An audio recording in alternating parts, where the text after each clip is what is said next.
early. Good Hello, morning. Good everyone. morning. Good morning. Good Good tomorrow. morning. The difference between Mimic's voice and my voice is. Hello, everyone. How are you doing? Nix is so small. Good morning. Good morning. Good afternoon, and whatever else exactly. Good time zones, everybody. Good time zones. Today we're on our 16th episode. 16th. We've been at this for a while now. That's kind of crazy. And we've been I doing know. I that. was thinking about that.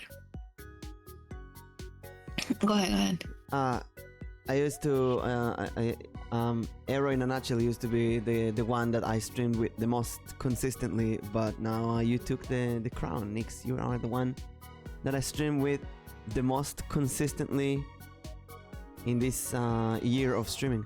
And Oh, let's go. if I could pull down my PNG hat, I would pull it down for you. Oh. Every week in my streams I learn so much. I'll tell you something that happened yesterday, and I think I could deal with that situation only because of the podcast. So I was doing tarot reading. I was doing a tarot reading to Catback Soup, and she's a vTuber. We scheduled the tarot reading, and then I used the tarot category, and some people joined, and they did the exclamation join command, which I don't have, to join in a queue for a tarot reading. I was like, okay, I'll read everyone, just send me questions. One of them sent me a question, I did a tarot reading, but then another person started arguing with another, and who's first? He's like, hey, I'm here, I'm gonna be first. And the other's like, okay, go ahead. And he's like, no, I'm gonna be, he's annoying me. He's like annoying. He started writing the N-word and all kind of weird stuff. And I was trying to focus on the tarot reading, and I'm looking at chat and like, what the hell am I doing? And although I said it many times, it's timeout, not cooldown. I still typed /cooldown. There's no cooldown command, it's a timeout command. I ended up needing to do a split-second decision and just ban that person with all of their messages. And I was thinking of all the things we talked about in this podcast. I think it really trained me as a vTuber. And yes, I lost a viewer, but the chat was immediately back to normal. And there was just one person who did all the chaos. You got rid of them, and you're back to the track.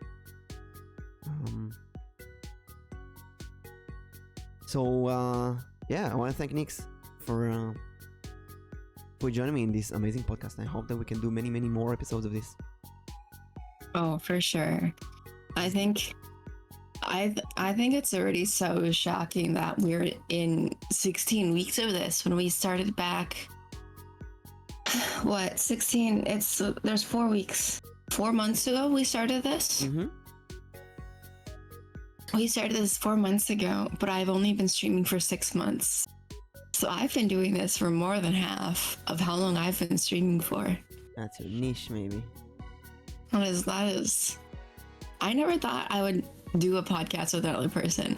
I always thought that I would do a podcast by myself later on when I got more viewers. But the opportunity came, and here we are. It's very... Yeah, same here. How did it come about, though? Like, you tell them, Nix. So Mimic and I were on a call one day, and I don't know what prompted this call. I don't remember now. But we were basically talking about the things that we like about streaming and basically what we don't like and everything that comes to do with streaming. And both of us had talked about how we wanted to do a podcast of some sort. And basically, like, because the conversation we were having basically could have been said on stream to other people. And the conversation could have been joined by other people as well. And so Mimic was saying like how like one thing he wanted to do as a streamer was to start a podcast. And I said, before I started streaming, one of the things that I wanted to do was also start a podcast. So I said, Mimic, I have an idea. This is just an idea. What if you and I start a podcast together? okay. But for some reason, Mimic remembered a different way. Mimic remembered asking me if I wanted to start a podcast. Yeah, that's what happens when you don't record. So in my side, it's the same story, but in reverse roles. Yeah. I wonder who asked then. Yeah, good question. Yeah, but podcast has been on both of our lists for a while. Mm-hmm. And to be honest, I've been, since I started streaming, my dream was to be something like the Game Grumps. You know, there's a duo who's doing a weekly stream, and they laugh and they have fun. And this year, I have been looking for that other person, like Iron Mouse and Connor. I've been looking for that person, and it's really hard because even if you find someone that they're amazing content-wise, they might still not be able to commit to a consistent schedule. Yeah. Mm-hmm. They also have to, in my opinion, like click with your personality so you can kind of like have banter go off each other to create that content. I think we talked about this too. last week slightly, that even if you click with someone, it might be one-sided. You might think that you click, but the other person might not think that you click. And that's a very dangerous area, yeah. This is kind of embarrassing afterwards that, you know, oh, they actually didn't really enjoy what we've been doing. And That's true. Yeah, because I definitely, I feel like I've had a couple of situations like that where I thought, or people thought that I didn't like them actually. I've had multiple situations about that. I'm just like, no, I've just been busy. I'm sorry. Mm-hmm. Well, let's start with the introduction. Yes. Nick, So welcome everyone to the 16th episode of the Nameless vTuber podcast. I am your host, Nix Oleander. I am a light elf and half dark elf, and I am forgetting my introductions. She's doing horror games and she's doing other things. Yes, I am getting to be a horror streamer. And I'm doing a hand cam stream this week. Woo! Next week. What are you gonna do in the hand cam? So I bought a few things to build and make. Some of them are edible, some of them are not. Okay. So like you're gonna be building some edible? Yeah, it's gonna mean cookies, I think, right? Or like something that you eat afterwards. Legos. Chocolate Legos. I'll let you think about that. Guess in the chat, everyone. Chat, take a guess. What is Nick's gonna build and eat? And it's not a fit cam. It's questionable if it's edible or not, actually. Fit cam, that's my cue. Hello, everyone. I'm the co-host, MS Elboim, and I'm doing D&D, tarot reading, gaming, this weekly podcast, and every once in a while, I'm doing a fit stream. I mean, it happened once, but it's gonna happen again. And I already have the partner. I think it's time to make a series of fit interviews where I'm gonna invite vTubers to show their fit with me, and I'm gonna interview them while you look at our fit. And you might think, oh, this is the stupidest thing ever. But listen, I thought so about the first fit stream, and it worked. It was one of my most successful streams. And Nix joined us, so... I did, but my feet were not shown. I did put that out there. I did put that out there. My feet were not shown. Fit interview. Yes. No joke. And today we have our guest star, Leslie. You want to do your introductions? Yeah. Thank you. Thanks for having me. I guess I am Leslie. I'm a wannabe novel writer. I also stream some horror games and first-person, story games. I want to and hope to do more streams regarding like novel writing, kind of like chill writing streams. But yeah, that's about it. My lore has not really been released yet, but it will, so I'm not saying too much about that, I guess. But yeah. Let's go. Sounds good. I'm not sure what else to say. What's like a novel game that you play that you really liked? I don't think I've actually played a novel game. I was thinking more like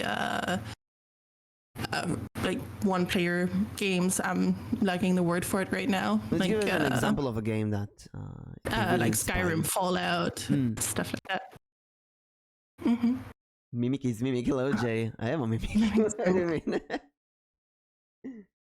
Leslie, if you had to like in simple, in like one liner, what kind of VTuber are you in a one liner? Like I'm a Mimic VTuber. Nyx is a dark half light elf. What kind of VTuber are you? I am an isekai villainess, I would say, in a kind of like inside of a novel. That says a lot. So- That says a lot. I really think those Yeah, one-liners lot. just says so much. That's your lore in a nutshell. Mhm. Really? That's true. Yeah, think about That's it. so interesting. I guess I haven't thought about that. Mhm. I think in this year Because I figured that people design their VTuber on like their ideal persona that they want to be, and Mhm. on their nature.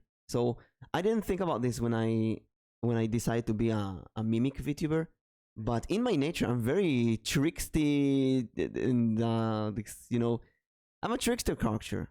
I just like to trick people and do happy birthdays and stuff like that, and it really matches the mimic persona. And I think I've seen that more and more with other people. Mhm. It's true. Hmm. Oh, What now about that you, you're Nyx? saying this, I kind of see it. You see, Nyx is a half dark, half white, half light. Sometimes she's all good, say so. Sometimes she will join a fit interview. It's really unexpected. You actually make a really good point about that because like I think when I was making like my lore, I never really thought about any of that. It's just kind of how it came into play. But like if I kind of like think about it now, like half dark, half light is good. Yeah, good chocolate. I feel like that's a little bit like my personality. Depending on like what you might define as like the where it's dark. You could say like I might be a little bit evil. I might not be a little bit evil, or Mhm. Just like I Arrow. guess like if we're looking like in like the perspective of like work and like personal life, I could say like I definitely have like that distinct line between professional Nyx and then streamer Nyx. Yeah. I see what you Oh, mean. I get that. And What about there's the a hard cutoff. what about the small mushroom Nyx? Small mushroom Nyx, I think. She's Small small. mushroom Nyx is my little personality I would like to take and just put it into my professionalism, but it's so hard to. The gremlin But Nyx sometimes that comes out every And once the in a while. gremlin. The gremlin golem Nyx. Gremlin Golem. That will never come out at work. I was about to ask you wanted to get the I gremlin don't voice to know. work. If you get drunk in a party, you'll never know. We have wine at work. I don't think I'll get tipsy to the point where that happens. Maybe someone will bring something stronger. They'll have a party. You know, you can't expect anything. Just Oh my gosh. hey everyone, I'm a VTuber. That is like the thing that I would never. I don't think I could ever go public that I'm a streamer or I'm a VTuber. Yeah. No, I'm the same. I've kept that separate. You know, I want to talk about this for a bit as a warm up topic. I've been in a speed. Oh wait, What? Lazu, what about your one liner? How does it explain or describe you? She's Oh, evil. so isekai villainous inside of a novel. I honestly, it doesn't fully describe me. Maybe a bit. I'm not too sure. Maybe I do have some evil, devious thoughts and ideas for my novel characters. So yeah. Describing me, I'm not too sure. Mimic sounds too quiet. Is everything Let me okay in the show sound you. settings? Nick? Oh, you sound good. To me. Maybe Let me is just everything leave. okay in the sound settings? Nick? Push it up. You sound good. To me. Let me just. Maybe it's in the recording. I listen to it. Just and it's fix your fine ears. For me. Fix your ears. Just fix your ears. There we go. What? Okay, it fixes itself. I think everyone is too used to turning my streams down because there's a lot of sounds. A lot of screams for the horror. A lot of screams. Also, Ant is an ant VTuber. Do ants have ears in general? Ant, do you have Nix is ears? sus. I'm not sus. Ant on ears. Do you have them? Nix is sus. So I want to say that for the past a year ago, I think I went to a speed date event, and every girl I met asked me naturally, "What do I do in life?" And I said, "You know what? I'm gonna tell everyone that I'm a VTuber." And I met like 25 girls. Not a single one understood what the VTuber is. I tried all kind of ways to explain that. I think, in a way, it's both something that many VTubers are embarrassed of doing, and at the same time, it's something that we might think people won't really understand. So, let's say if I'm I don't know, work in a development high tech company, I would say, yeah, I'm a developer at, I don't know, Google or Facebook or something. It's something to be proud of. It's something that people understand. Or even if they don't understand, they understand this is a job. But a VTuber or a streamer is something like, how do I even explain that? So people ask me today, I say I'm a YouTuber, although I stream on Twitch and not YouTube. It's just that this is something people understand. I didn't think about it like that. Oh yeah, people understand a YouTuber much better than a Twitch streamer. Or at least they understand that it's something they don't really understand, but it's a job that exists. I remember when I studied, when I learned acting, there was this girl who joined us. And for some reason, she really pissed me off in how she spoke. She entered class and said, and everybody asked, what do you do in life? What are you? And she said, I'm a creator. I'm an artist. And like, what does that mean? There's so many things inside those words. It's like, it was so vague. And in a way, maybe this is how it sounds to people when I say that I'm a VTuber. Like, what is that? What is that thing? What do you do? I hope though that in the future, people will understand more what it is. Do you guys tell anyone at that you know, or even at work, that you are a streamer or a VTuber? Like, who do you guys tell that you stream? No. No. Nobody knows. No. It's a straight up no. No one knows. It's my personal thing. Secret. But to me, it's more because I actually used to be a Flash streamer. You know. What? Yes, I used to stream, but with camera on and everything. And both colleagues and family and friends knew it. I knew about it and would show up and all that. And long story short, it ended in drama. So this time I decided to just, create a new persona, start over, and not tell any one of them that I'm streaming again on a new account. So yeah, that's why I decided it was just easier to just not share it and just avoid that might happening. I mean, I'm not saying it will happen to anyone who shares it, but it did to me. And I have certain people I don't want to find me again, if that makes sense. So it's just easier to then just not let anyone know. So yeah, that's why I haven't told anyone. That makes sense. Yeah. How long were you a face streamer for? Actually, almost 2 years. Oh wow. Oh wow. I started out playing Dark Souls. I went through all the Dark Souls games. Dark Souls. Yeah, and Fallout, all those like old games that I really liked and enjoyed. So Elden Ring, you played as a Flash streamer or as a VTuber? No, I didn't stream during Elden Ring times, but I went on to drawing streams after that, and so yeah, I used to stream drawing. It's always something that makes me interested. Why someone becomes a VTuber? I heard a lot of people who've been either harassed or involved in drama or starting over, all kind of reasons. Like Arrow always says that he was a Flash streamer, but he was in Portuguese, speaking only Portuguese. And at one point he reached this glass ceiling where he can't grow anymore because he only has Portuguese fans. And when he went to start English, nobody would watch him, so he just started over as a VTuber. Mm. And Nix, we I already always know that Nix was a famous fit tuber. Yeah, I knew that. No. It's meant to be. Yeah, she was a famous fit tuber in the high elf mountains of Mordor. That's why Biggie has all my feet pics. But Lazu, cutting that topic. But Lazu, I don't know if I've told you this, but I almost used to, instead of being a VTuber, I almost became a face cam streamer as well. But that didn't work out. So I'm now a VTuber. Okay. For the reasons that you have very much known. I'll admit one of my... Sorry, go ahead.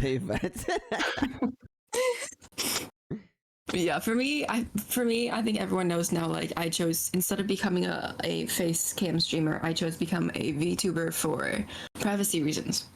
I don't need to be followed home again. Yep.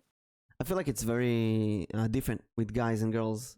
Many girls that I in VTubing that I talk to have same privacy issues, and guys more want to be an anime character, I would say.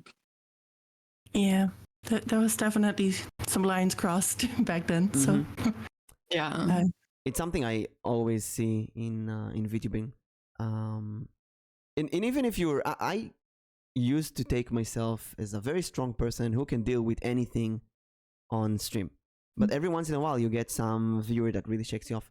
So if I go back to the story I told you earlier about the tarot reading yesterday, after that guy that I banned was gone, there was another guy who started demanding a general reading, and I was like, what the hell is a general reading?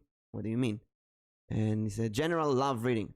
So I drew 3 cards, which you shouldn't do. If you don't have a proper question, don't let others push you. But I started talking about the cards and what they could mean. And then he wrote, oh my God, you're so shady. And that really put me off balance. I was like, what the hell? This guy doesn't give me anything to work with. And now they expect me to be like this fortune teller, tell them everything. This is not mysticism. This is not mind reading or whatever. It's not like the movies, but they probably expected something like the movies. Maybe they would go and bother tarot readers and stuff like that. It really caught me off guard. Actually made me end the stream. So in that and that was a face stream. In that kind of position, thinking about it, I would rather be under a VTuber, just turning around for a moment, putting my hands on my face and going, ugh. But you can't really do it when you're a flesh tuber and everybody sees your reaction and they can see. If you look at the video, I'm pretty sure you can see the moment they shake me off. I'm confused. I'm looking between chat and the card, and everything like that. Yeah. So yeah, there's always someone out there who can shake you up. And I think our job is to just become stronger and stronger. Yeah. Shall we get started with some of the questions? We haven't even started with any of the questions yet, actually. Yeah, that's the warm-up. I see 2. I see the number 1 twice in the list you made, Nix. Which one do we go? 1A or 1B? Oh, one of them was supposed to be 0 because I can't count. But I guess you can't put zeros, 0 point, and then the number in Discord. You choose. I think let's go with the very first one. Did you write your own lore? So did you write your own lore based on any books, novels you wrote, or did you want something different? Or did you actually get someone to write it for you, actually? Because I know there's people who will hire other people to write their lores. Yeah, there's lore writers in Fiverr. I was very surprised. Yeah, that's true. I've seen those as well. But I did write my own lore. It is based on specific comic and novel tropes that are currently out, especially from Asia, Korea. It's a lot about the like an isekai type of story, and so I have taken ideas from there. I didn't like generate like a whole new world or anything like that.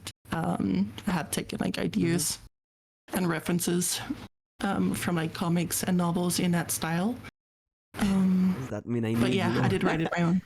That's a side question for that. How complicated should your lore be? Because my lore, I really, as a writer, I like simplifying things as much as possible. I don't like when the readers get too confused with stuff. So I said my lore is gonna be short and simple. I'm a mimic, taking the form of a D20, and that's it. Wanna be a gamer. I don't wanna be looking for love. It's like you don't need to go beyond that. But then there's people who go and write a whole world and all kind of concoctions, go really all out. And I wonder, do you need all of that?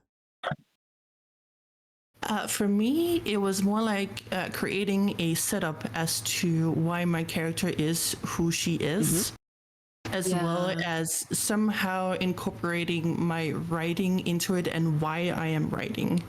And I'm sorry I don't have my like lore fully out yet. It's okay. It's been planned, so it's like hard to describe it, but that was my thought on it. So mine, I would say, is a bit longer, but it's basically just from point A to point B and why. That is it. Yeah, mine is definitely on the short side. I think mine's in the middle of both of yours, actually. But Nix, I think Nix can do like a short, like a story of 30 minutes reading you her lore. I think. Oh, I remember that. I watched your stream like 3 times in a row where you shared your lore. Yeah, it was so good. I think mine is about your length as well. Well, here's the thing. I also have thought of a part 2 of my own lore. So I wrote my own lore. Or actually, let me rephrase that. Wait, we got stretch, posture, and hydrate. You also do it. Tell us while you drink and stretch. I'm currently drinking coffee because I need to wake up. So my lore has, I feel like, a couple parts, but each part is pretty short. Like the part where like I was in limbo, then the part where before limbo, then the part after limbo. There's multiple parts to it, but they're all very short. But my lore was actually created by me and one of my IRLs, and it's actually very funny to how it was created. I sent her a photo of my model. I sent her both of my photos of my model. I gave her a one-liner, and she says, "That's too cringe. I'm gonna throw up." And so I create a new one. I was like, I know it's cringy, but like, is it okay? She's like, "Can you think of anything else?" Because it sounds like a word vomit, and like my friend is really honest, so I'm just like, okay, I'll think of something else.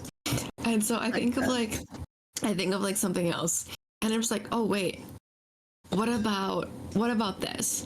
And then she just kind of like, she's like, that's not bad. And then so she added on to it herself. And then we just kind of had a back and forth conversation about my lore, building it together. And I told her, I'm taking this for my lore, and you know that, right? And she was like, go for it. And I was like, I'm being serious. I'm taking this as my lore. She's like, go for it. So the reason why we have Mushroom Nix is because of her, because she said as soon as I landed on, when I was yeeted from limbo and landed on Earth, it looked like a mushroom. And so we built off of that. And I said, okay, I'll transform into a mushroom. And she says, I'm hungry. I'm gonna eat you. There's a mushroom shortage, and I want mushrooms, and I want to make stew. And so that was like an ongoing like 10-minute conversation about her being hungry. And so that is the birth of Mushroom Nix.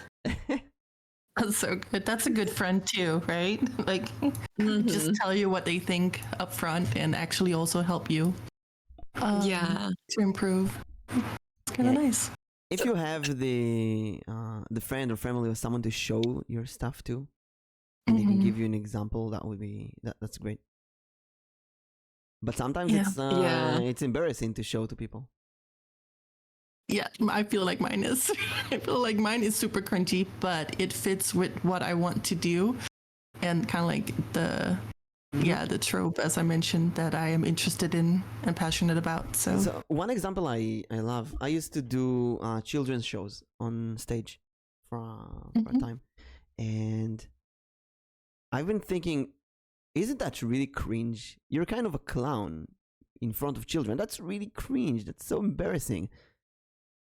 Telling people it's embarrassing, but whenever I told people that I'm doing that, they were all like, "Oh my god, it's so adorable! It's very good with children. You're like this, you're like that." And if I would do something clownish on stage in front of children, nobody would question that. That's a legit profession, because you have your audience, and this is what your audience expects. So if you have an isekai-like story, this is what your VTuber audience expects. So it not only not cringe, it's perfect for the audience that you are going to broadcast to. Thing is that you just need to find, when you show it to people, the people that will understand that this is not a cringe thing. Thankfully, when I think about it, nobody yet in real life told me stuff like, what, you play games, you have a mod that is so weird, that is cringe. Nobody told me stuff like that. So I'm not afraid of telling people, but I understand the fear of people judging you or your writings, or Yeah. we're gonna talk about our writing short stories, novels, book later.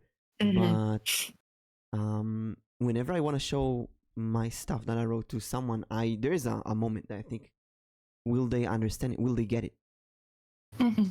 Or will they judge it as like, people have very specific expectations when they read a novel. Let's say someone reads, I don't know, 50 Shades of Grey. They expect every other thing to be in that level.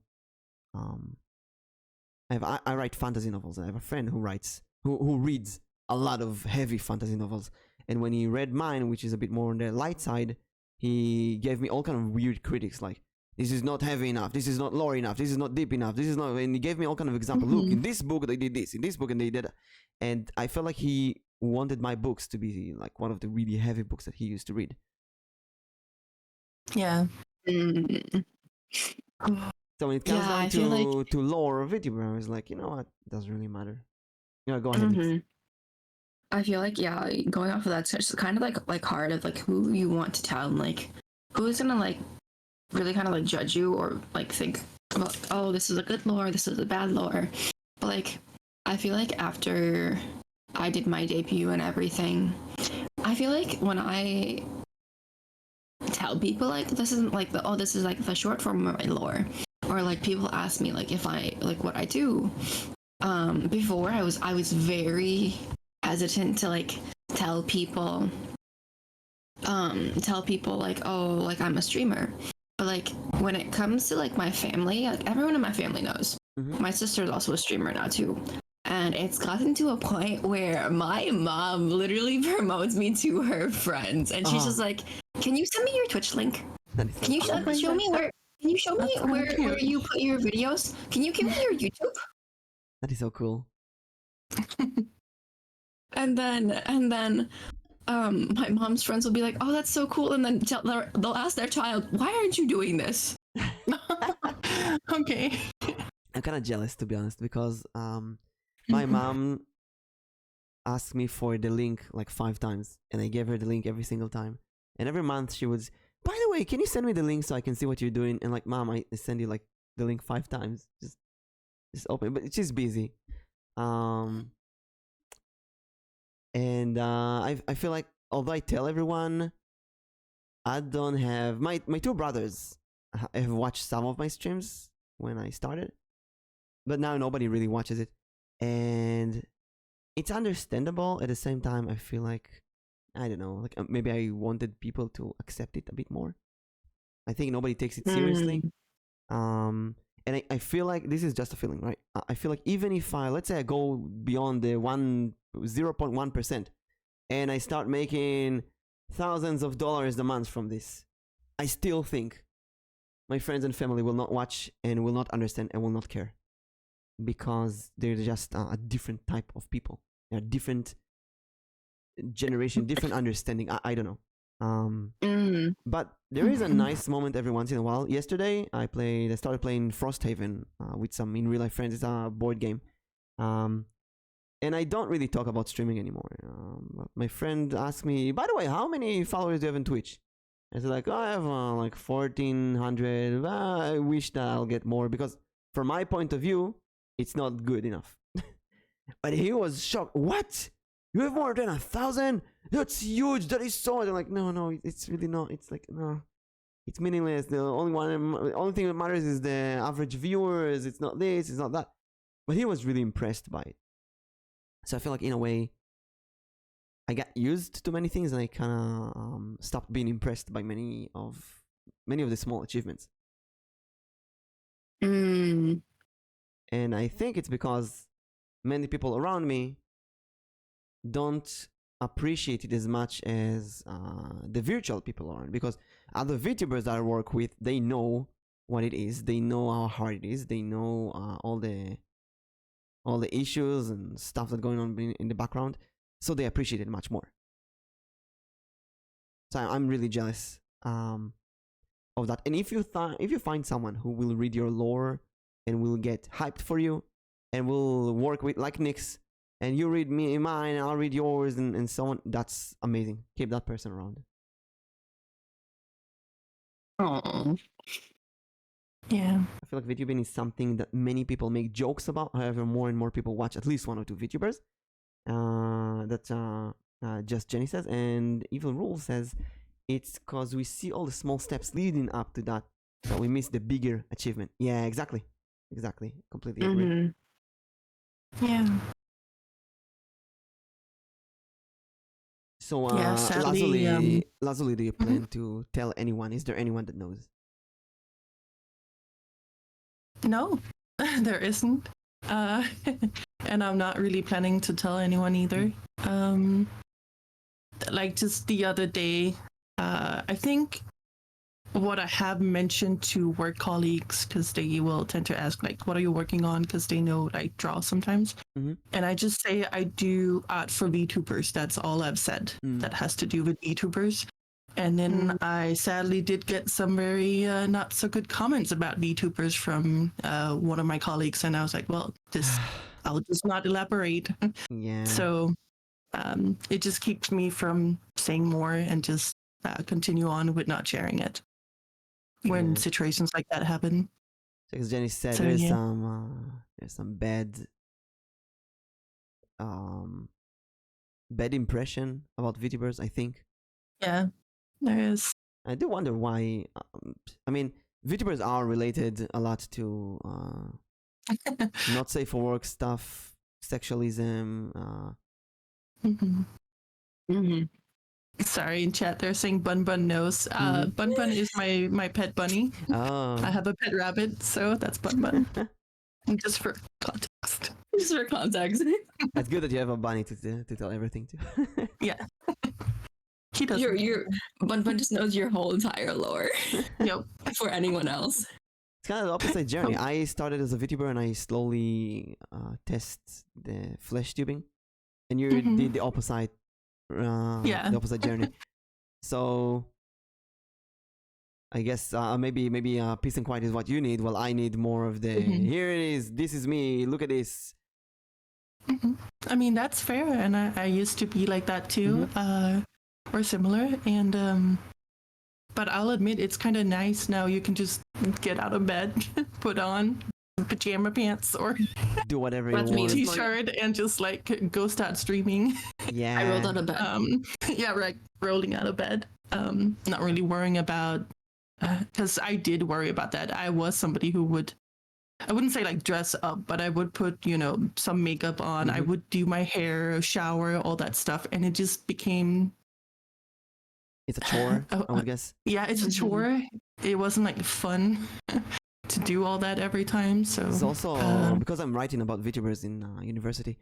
There's this the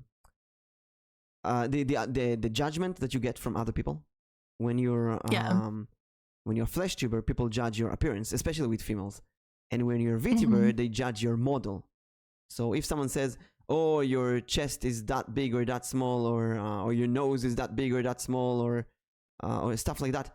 Yeah. It's much easier to deal with it if they say that about a character rather than if they say that about you.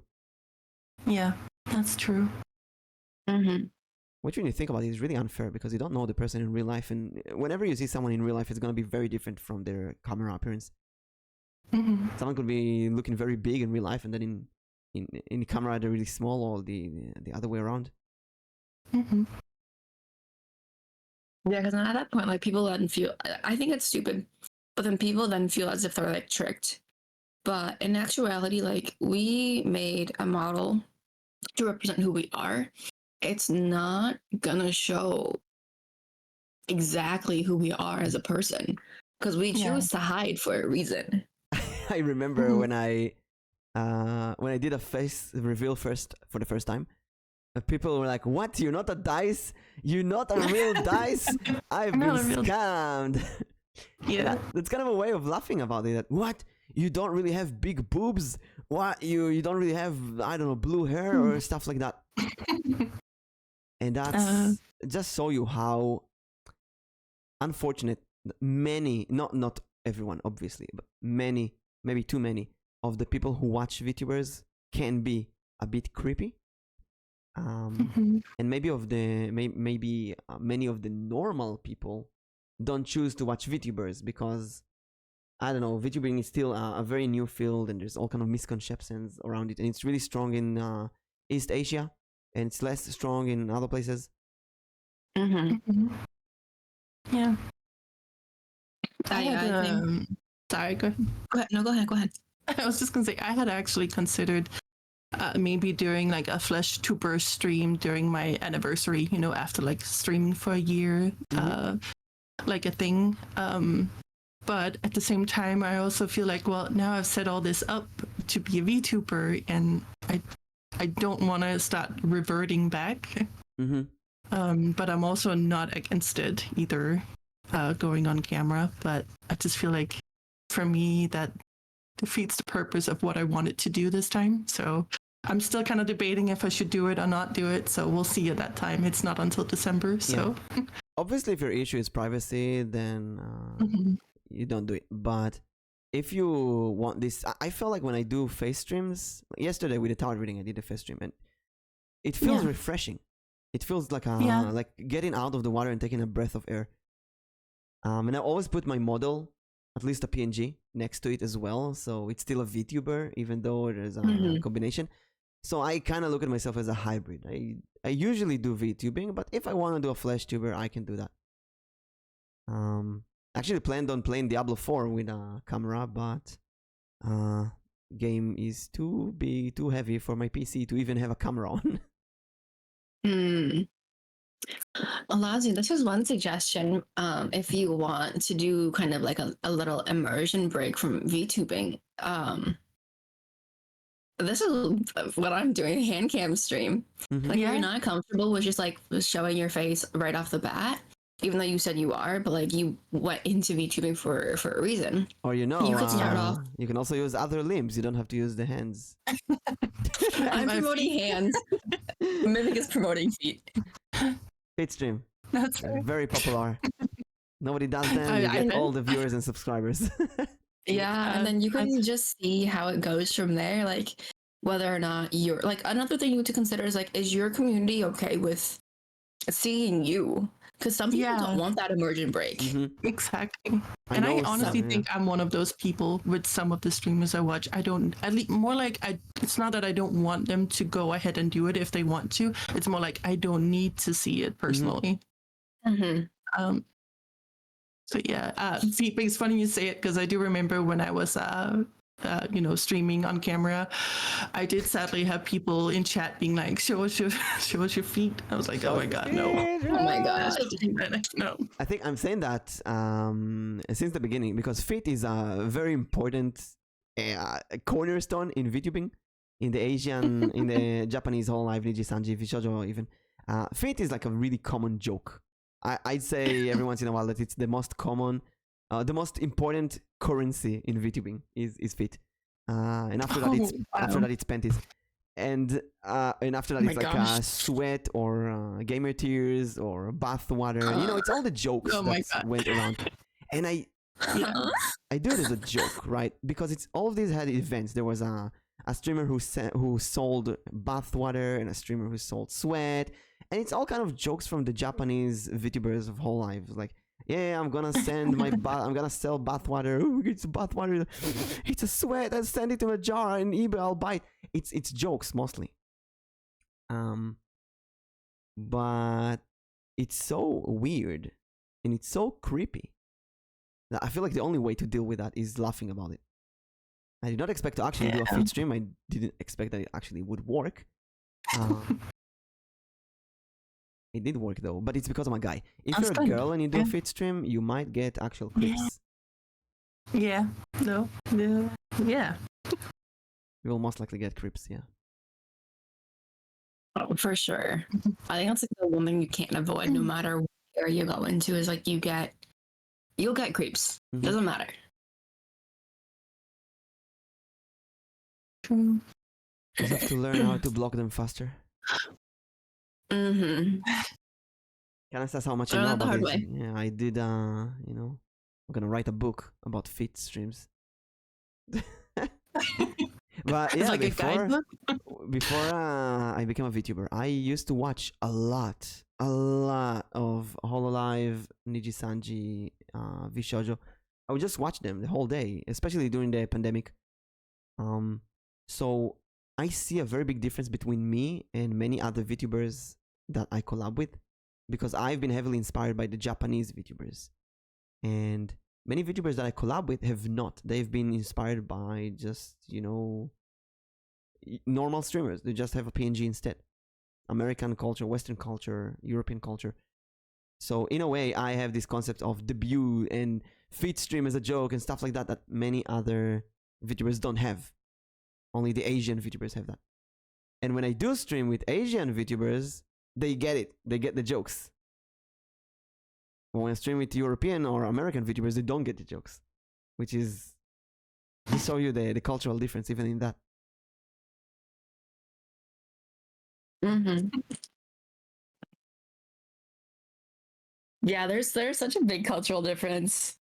I feel like Mimic, that was the first thing, like one of the first things that Mimic learned when I actually talked to him was like, because we've done a video call before, and it was just to set up a lot of things, and we were doing a study together, and one of the first things I asked Mimic was, is there anything I should know about beforehand? And he's like, no, what do you mean? And I'm just like, I just don't want to disrespect you in any way. He's just like, how are you gonna disrespect me? I'm just like, I don't know, I have to ask. That's so strange. She's not the first one to ask me that. But every time a VTuber asks me that before a stream, do you have any triggers? Do you have anything that will disrespect you? Anything I need to know about your culture, or I don't know, any religious stuff? I'm like, no, just do whatever. It's gonna be okay. And it makes me feel like I may have not been considered enough when I collab with other people. Maybe I do need to ask those kind of sensitive questions, you know? Mm-hmm. But it's weird to expect someone to know everything about the other person's culture. It's unfair even. Yeah, I think we strayed out of the subject, out of the topic. a little bit. Yeah. Shall we move on to the next number 1 point? The second number The one. real number one. Sure. So why did you start writing? Why did you start writing? So Also, I guess like when and how and what was the first thing you wrote and how does it go? Mhm. Everything about your writing.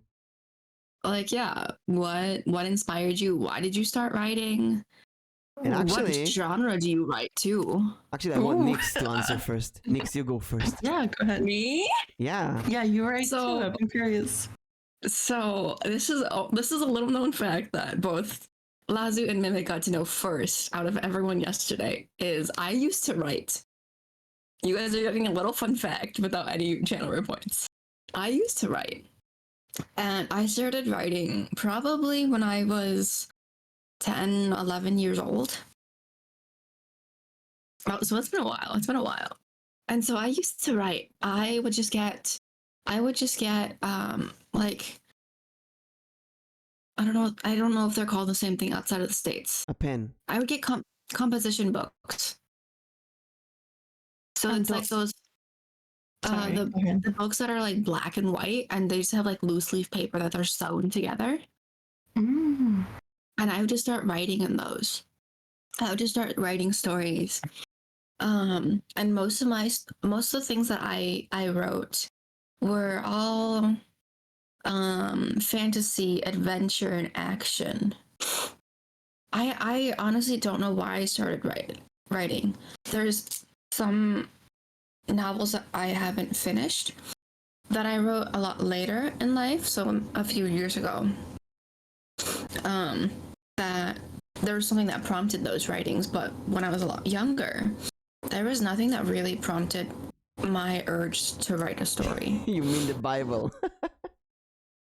Did you write the Bible, Nix? I don't know. You don't Wait, know? black and white? Black and white and sewn together? Maybe it means Yeah. Oh. Bible Black. Oh, that one. Sorry, I've only seen like a brown Bible. Yeah, I wrote in the Bible. I'm kidding. But no, I would just get like how much is 96 million moons? It's about 276,000 years.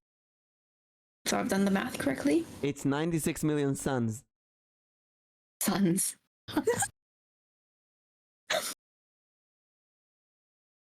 But yeah, I started writing from a very young age, and I had no reason to when I was little.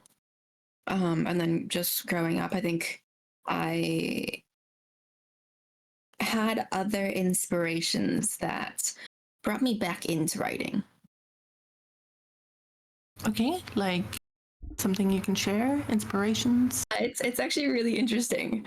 So two of my novels that are half written right now, one of them was actually prompted by a dream I had. That's a good And inspiration. so it was such a vivid dream of like every single character, all like what had happened. And then there's just one specific scene that happened in my dream that I'm just like, I need to recreate that because that is priceless. And so I built the whole novel around that scene. And so it's just kind of like a build up to that moment. And then from there, it would just kind of be continuing that moment and then dropping or even like escalating that moment. And basically what it was just kind of like, I guess like they were characters from like TV shows I watch, but they were like characters from like different TV shows that were all put together. And then an event happened, basically. And I'm just kind of like, oh, but I need to write this like in my own, like with my own characters, but still have that event, but in a different way. And I'm just like, oh, I need to write this. And then I like a lot of the other dreams that I've had, like they've also prompted like my writing as well. Is it something you would share, or is it something that's for yourself? Like the novel that I was writing.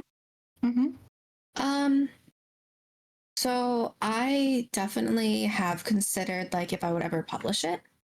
I just don't know. I think like now that I'm a lot older when I wrote it, there's other means of publishing. I think before I really only thought that you could only publish things as like a hard copy book. I didn't think there were other means of publication. Like digital books. Yeah. And so I think that was one reason that like stopped me from writing was I had to write a 300-page novel. Like I'm 100 pages in already, but like to continue 200 more pages and still get more stuff to write about. You can always go with children's book, for example. And then Mm. 20 pages is enough. True. But yeah, I think back then, like, I only knew of hard copy novels and books.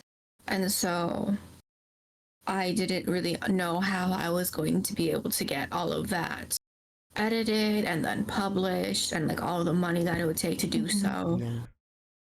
But I think now, like, maybe once I finish school, or if I have like more time to myself, I might go back and read those and make them into shorter chapters but longer and publish it somewhere online. What you can Yeah. do, something I did, I took a lot of the short stories I sent to competitions and just compile them to a short story collection and publish that as a book. And it's not successful. It's Oh, yeah, probably that's my true. least successful ones. Nobody buys a collection of short stories. But it's one way of getting those out, you know. Sometimes you want a thing to go out instead of just lying there in a drawer. Yeah. Get it out there. Mm-hmm. For me, it's kind of similar to Unix. I did kind of write since I was young, but I got away from it. And during a time in my life, I was,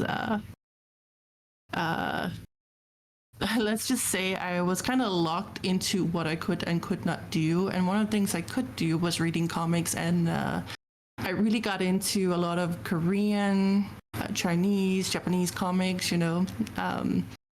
But then I also wanted to know what happens after, because, you know, the next chapter was not released. And then I found out that I could find them translated as novels online. And I started reading them as translated novels.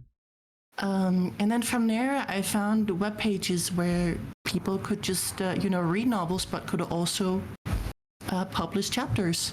You didn't have to publish a full book. You could just publish a chapter at a time. And that's when I decided to start writing and then just get a chapter out. And then the next chapter and then the next chapter, just to get it out there.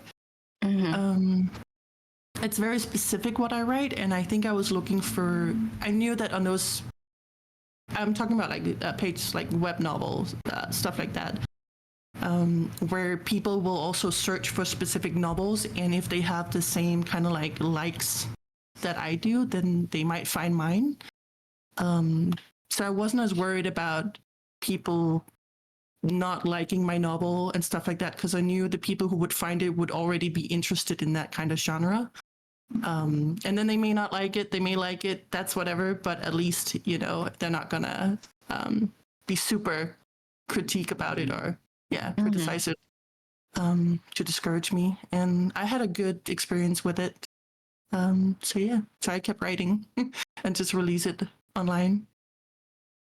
That's kind of how I got started with it, at least. Do you have any plans to write more novels?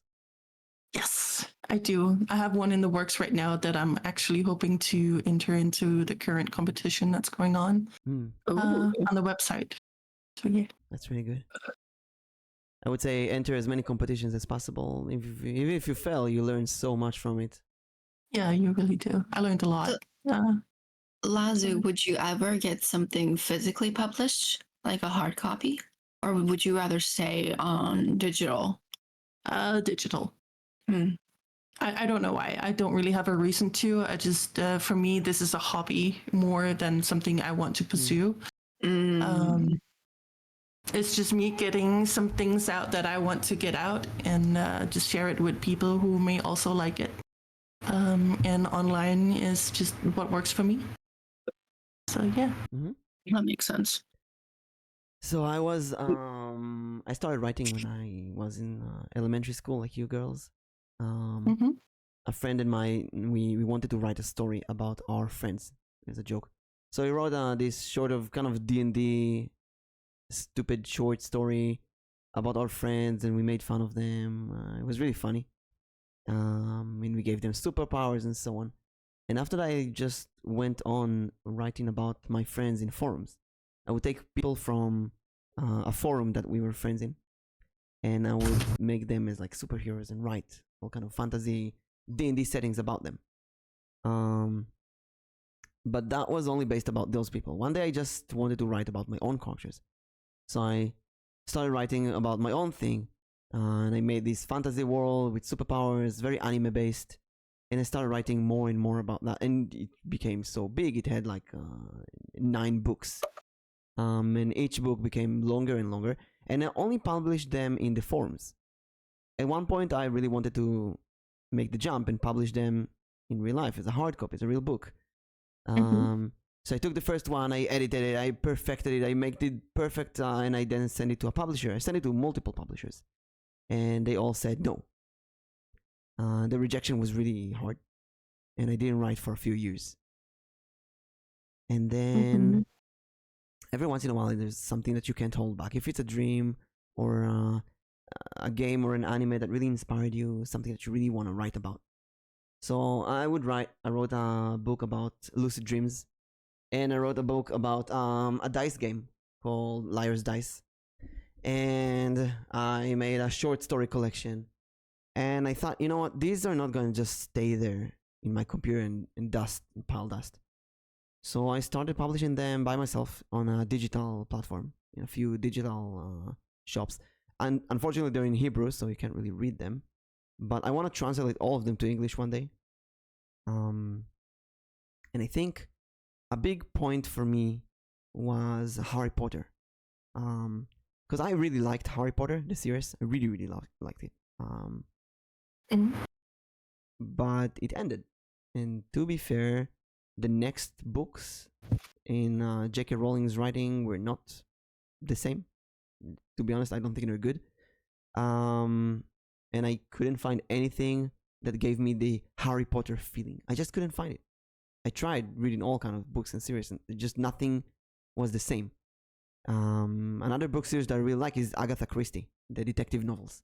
And I felt like Harry Potter fused these two aspects of fantasy and detective very well, and no other book series does that. So I decided to do it myself, and I made this series of books called Karma Shearer, which is like Harry Potter meets lucid dreams, and anime, a lot of anime. And I decided it's gonna be a series of 6 books, and I wrote them all 5 and almost finished the 6th book. And then I went back and I rewrote them, and then I went back and I started publishing them. I published the 1st, the 2nd, the 3rd, the 4th, and it's been 6 years now, 8 years actually. And I just recently published the 5th one. And then I started doing 2 things. One, there's another big fantasy book, heavily inspired by anime, that I wrote, that I thought I should translate it to English on stream, and I tried it. But that was the most horrible backsitting experience I had.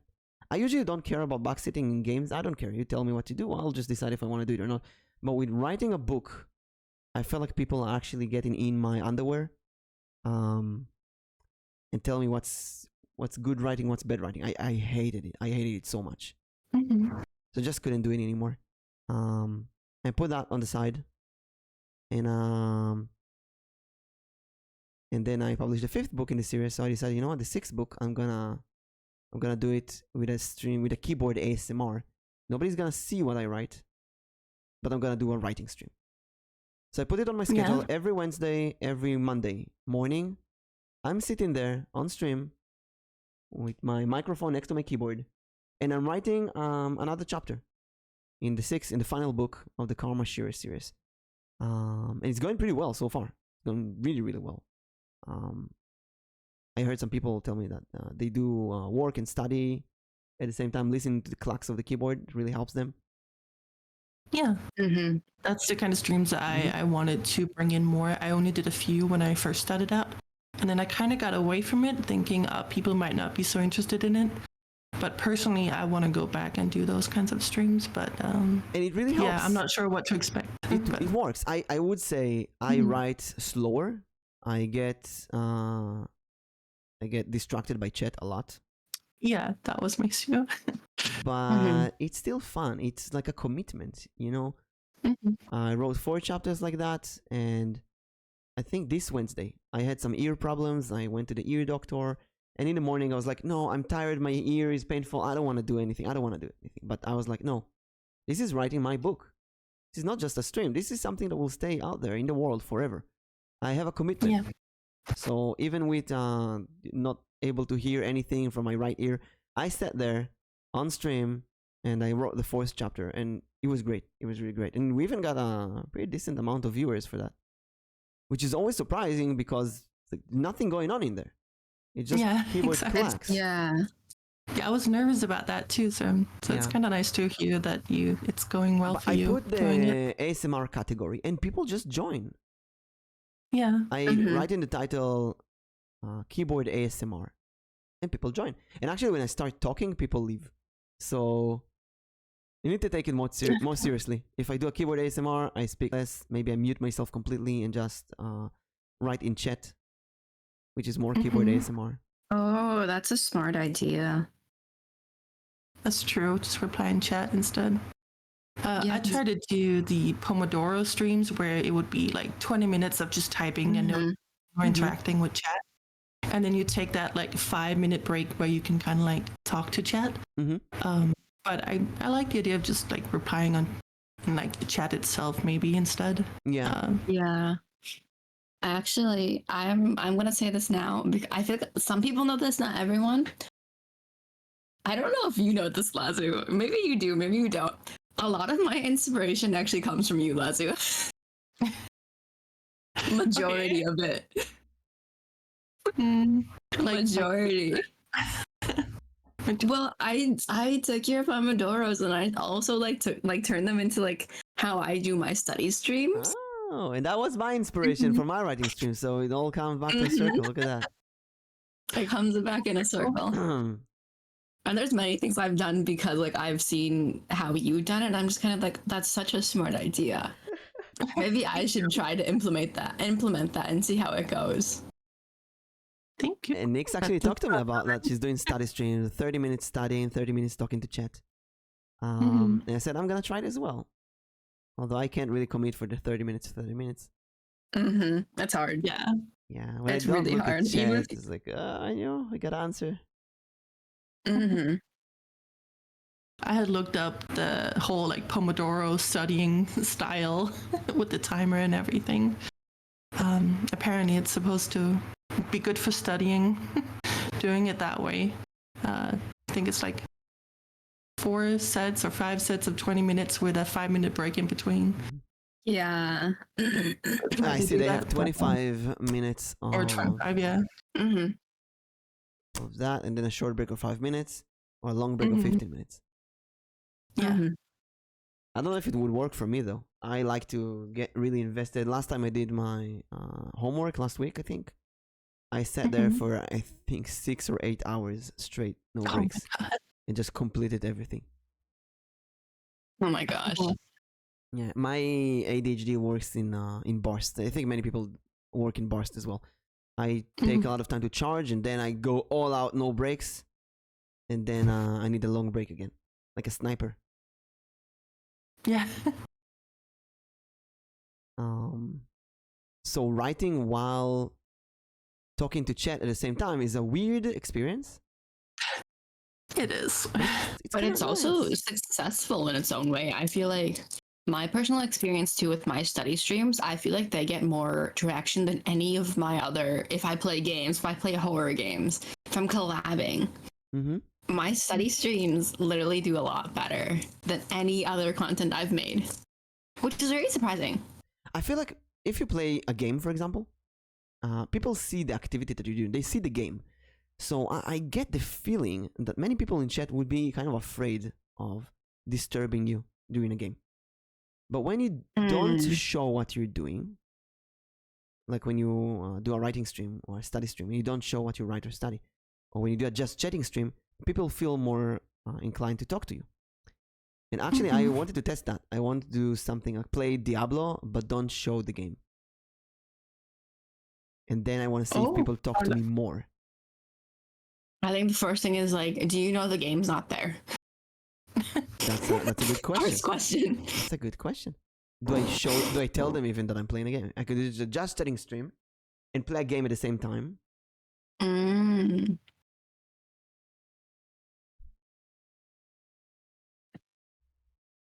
But That's an interesting I concept. plan to finish the 6th book on stream and then publish it. And then I really hope in the future that I get to find a way to translate my books to English because I want them on Amazon. Translation is a very, very expensive process if you don't want to if you want it done professionally. And translating myself is very limited, unfortunately. Although I should give it another chance without showing what I'm translating. I thought, oh, it's gonna be fun showing what I translate, but no, it's gonna distract chat. So I think the really best thing in that case is to not show what you're doing. Okay. That's my opinion at least. I was thinking maybe during like writing streams, but then also have streams where you read out loud or something what you wrote. But Yeah, I'm not sure how to do that.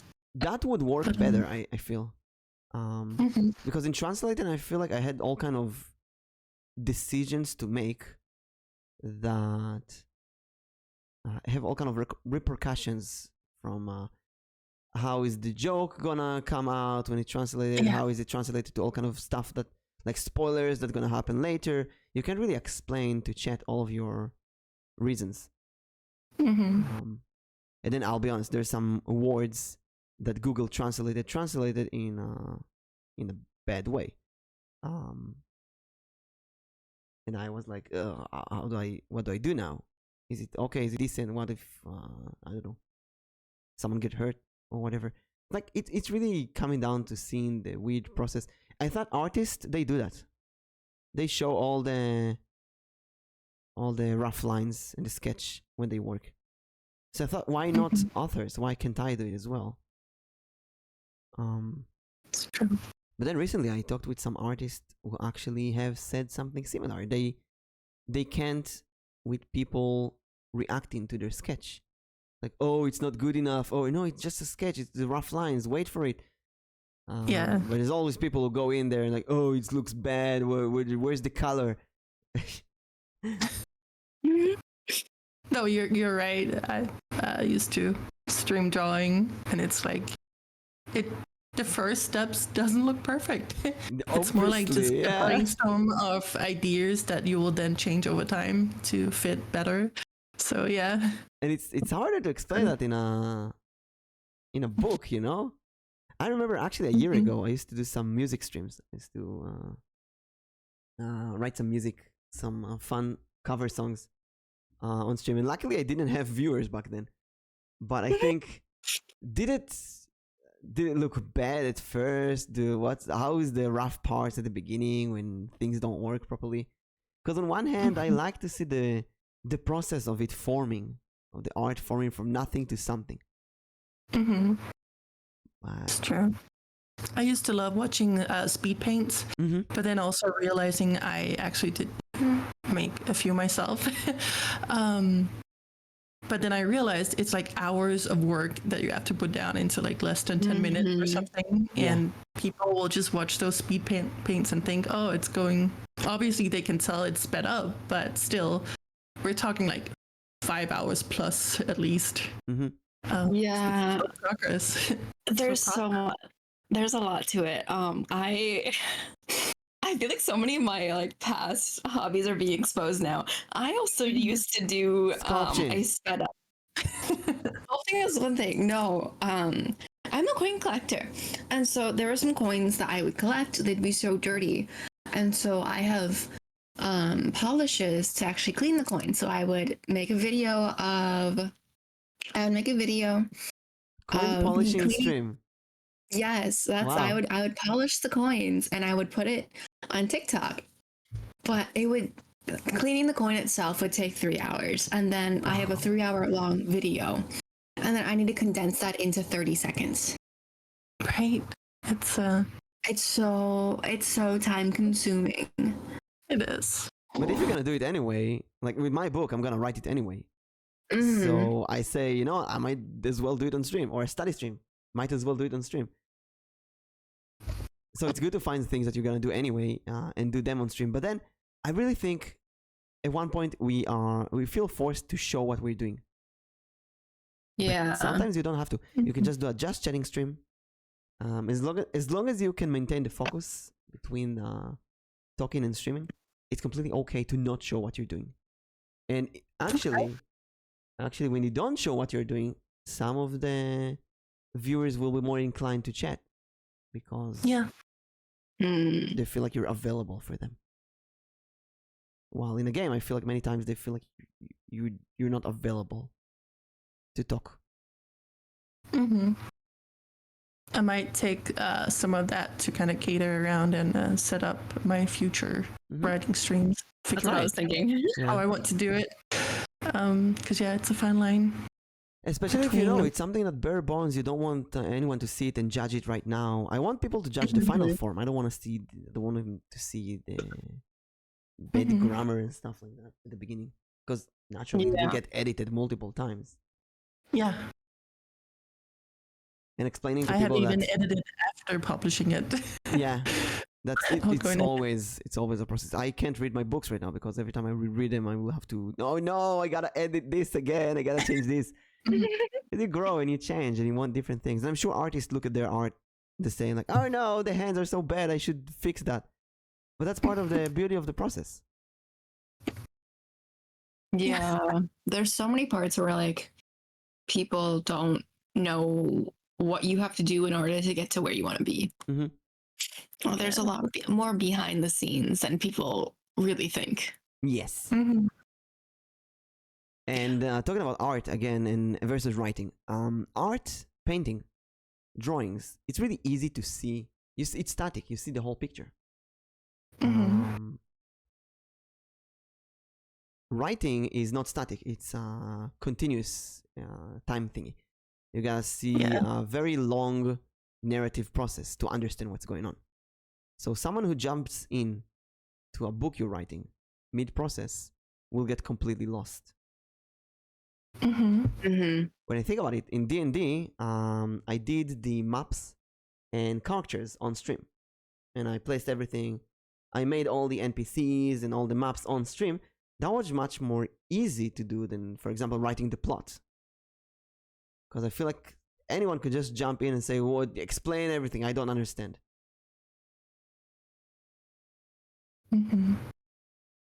Yeah. It's kind of the big cost of writers. It is. Yeah, I feel like you could pretty much like compare writers to streamers who have scuff. You have those small bumps, but then you end up brushing them out. That's an interesting comparison. Because if you look at a just chatting stream, for example, 3 hours, you go in, you don't really understand what's going on right now, what's the inside jokes of the community, who's everyone. But when you see art, you immediately see if it's good or not, if you like it or not.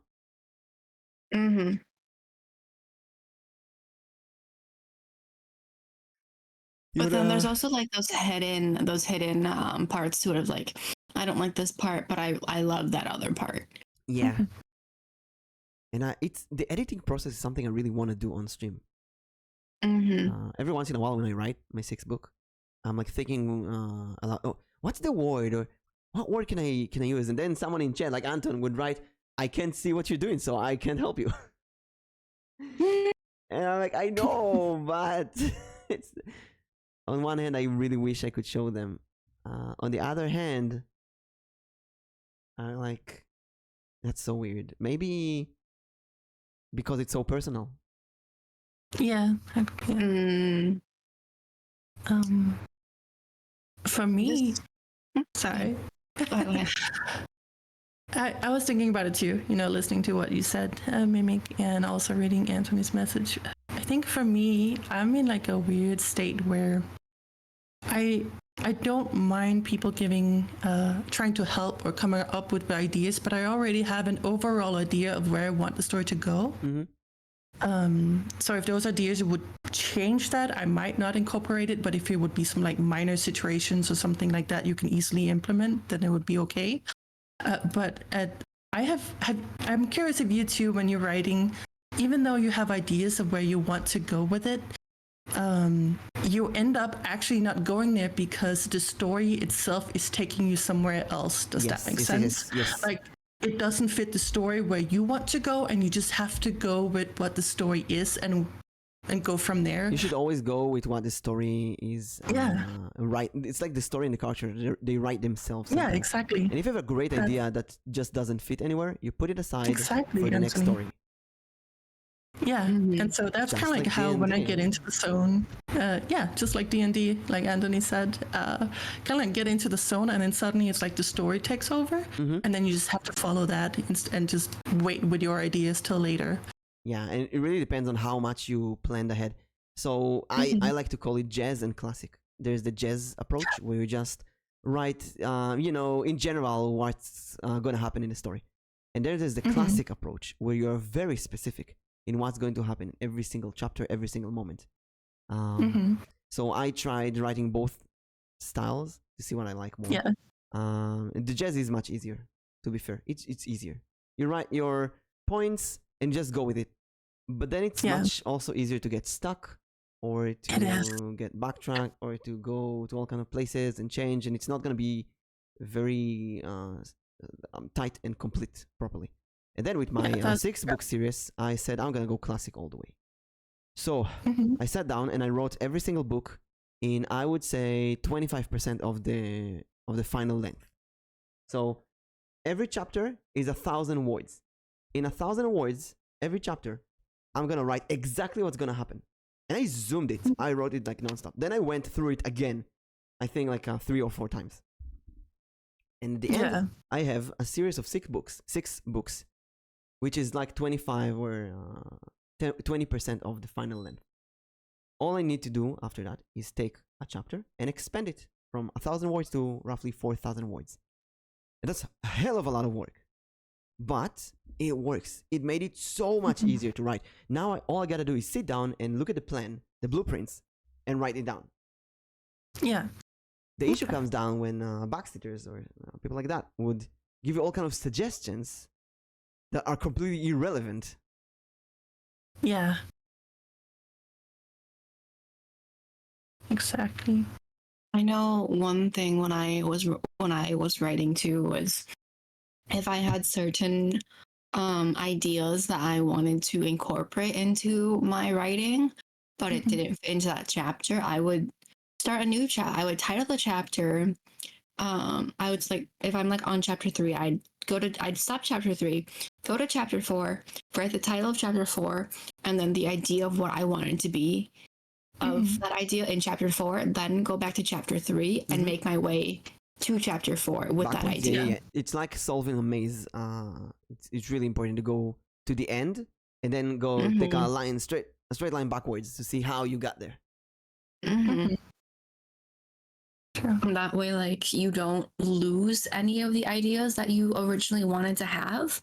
You still have them all. It's just that they're not being written in the order that you probably want them to be written in. I think I do that similar to that as well. I write like a section for like the upcoming chapters and then write up to it.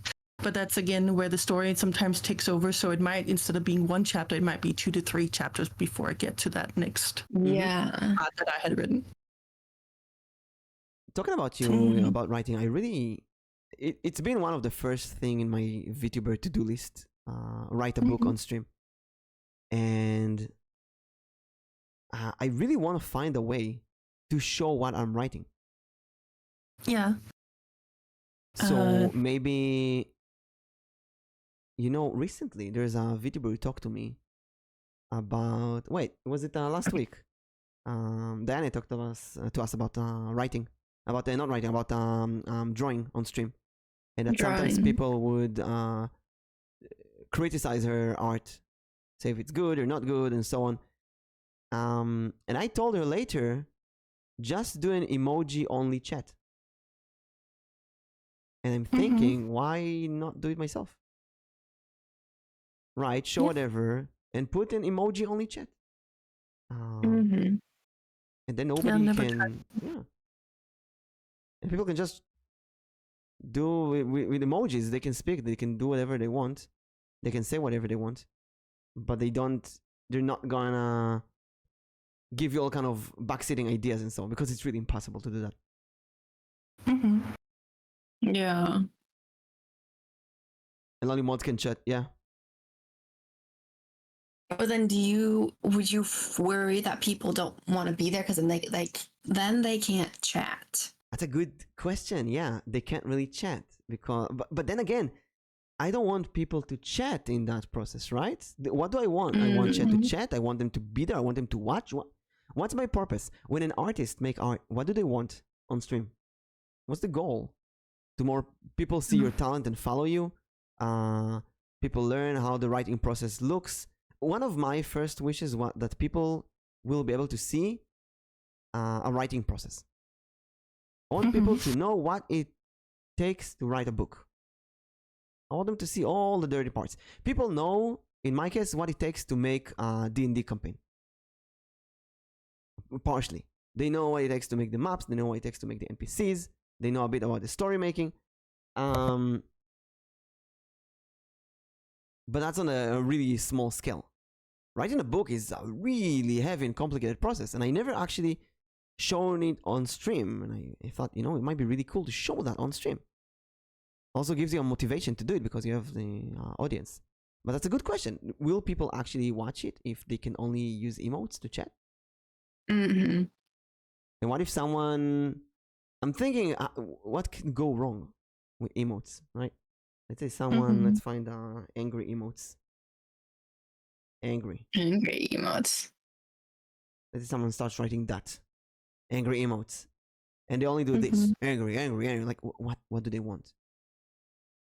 I think personally, I would like it to be where the viewers could write in chat, but then maybe have some mods in there that would just remove any negative people and just maybe be a little bit more strict about it, because... And ideally, you would write in the rules, no backsitting, or don't tell me what to write, or stuff like that.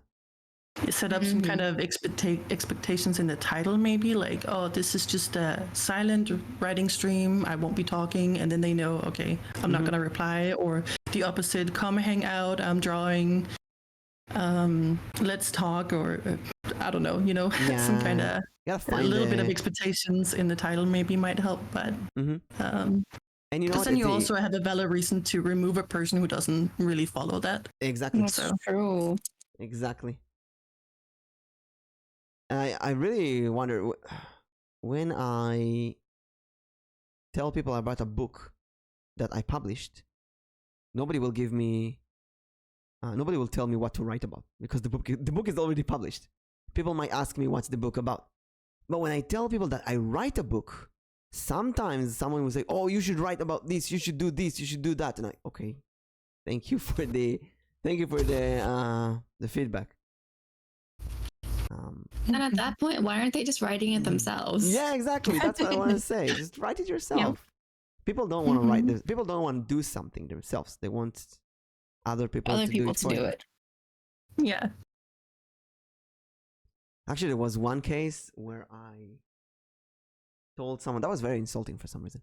I told someone that I'm writing a 6-book series. And I was like in the 3rd book at that point. And that someone was said, whoa, why are you jumping so far?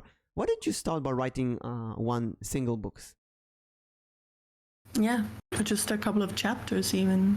And then, no, like not series, just one book. Just start writing one book. You don't know to write a big series. Write one book first. So I put on my website and like, I have 4 books. I think I'm allowed to write a series now, right? That really shut them up. Yeah. But it's one of those things, I think. I'm gonna go a bit personal here. I always had the issue with the sentence, don't jump, how do you say that in English? Don't jump above your belly button. Don't get into shoes that are too big for you. You know what I'm saying? Don't aim for something that you can't really do. That's too big for you. I'm trying to think, but my brain is broken. I'm gonna look for the phrase in Hebrew. We have a website that you can find. Oh, it is hard.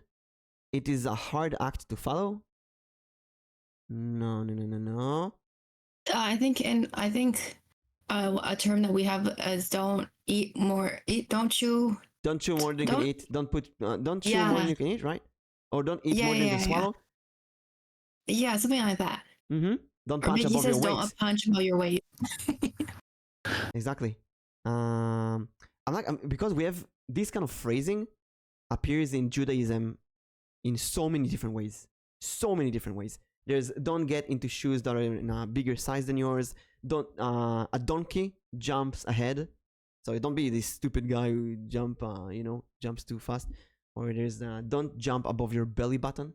Just you can't jump over your belly, although you can jump above your well, you can't really jump above your belly button. It will always come out with you. Anyway, it's something that I heard in my life a few times, especially around writing. When I told people about my plans, I plan to write this, I plan to do that. And sometimes people would say, "Oh, you're jumping above your navel. You're going to try something smaller. Try taking it step by step. Don't go all out." And they don't know the journey that you've done. You know, it's the equivalent of saying, "Hey, I'm gonna do a 1 week subathon," and someone tell you, "Oh, why don't you stream once?" And bro, I've been streaming for a whole year. I've been doing 12-hour streams many times. I think I can do a subathon. I'm not gonna do a subathon. It's I think it's a stupid concept, but it's kind of like that. And I feel this is my issue. I feel like that's why I don't like showing what I write on stream.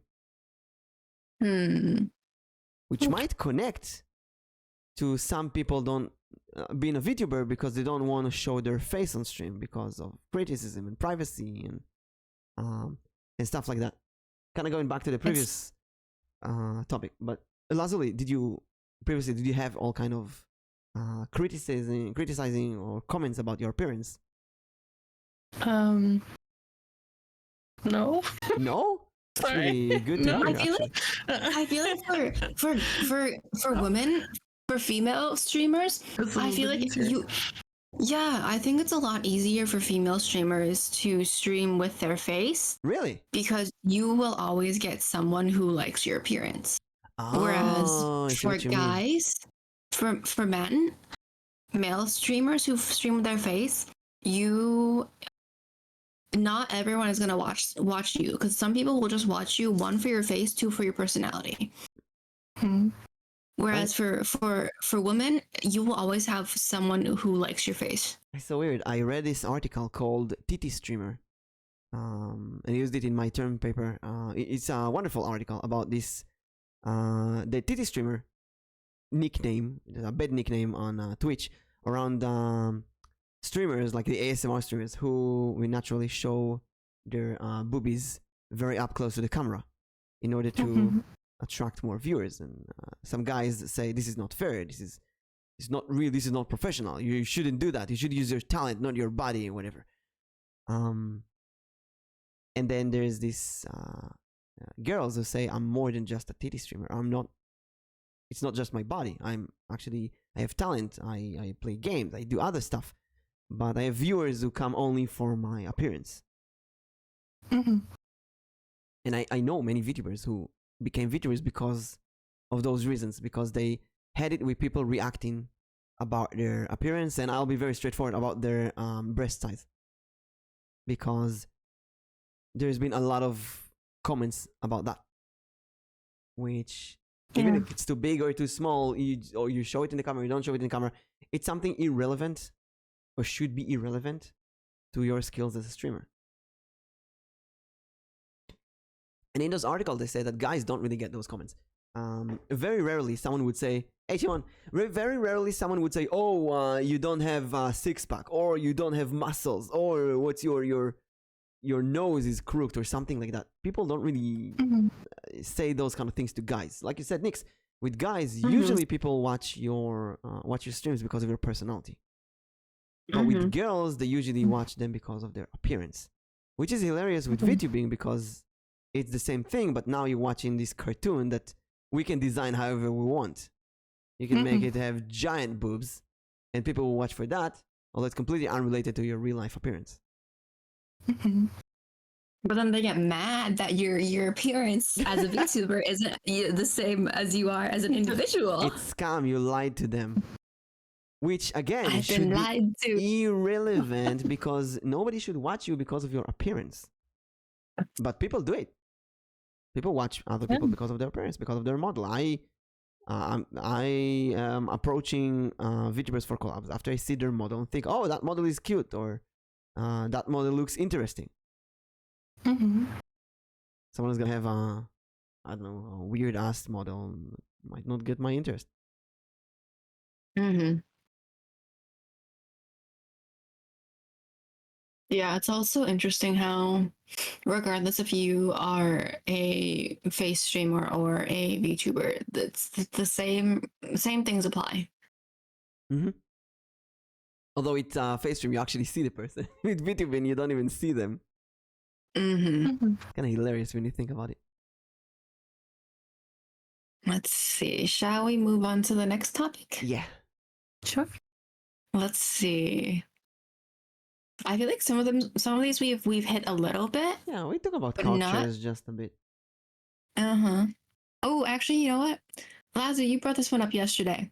How do you feel killing off the main character? Oh. Oh. Hmm. That's a tough one because if the situation was written well, it could make sense. But personally, I get very invested in novels and stories and characters.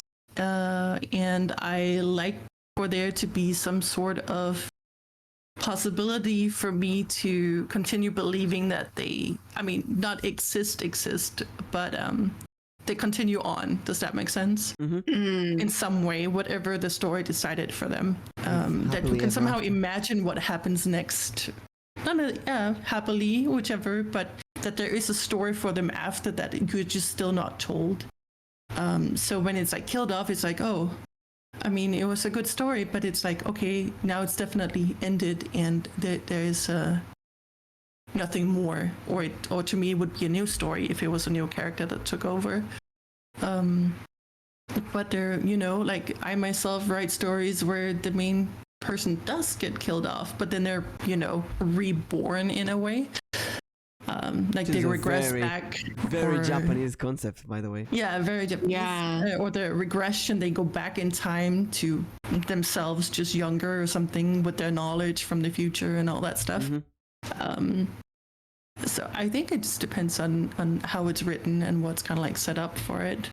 But personally, I get sad when they do get killed off, and I don't think I would do it. But I might kill off other characters that may be not the main character, but one of the main side characters or something like that. Mm-hmm. Yeah. I have a lot of things to say about killing characters Yeah. in books.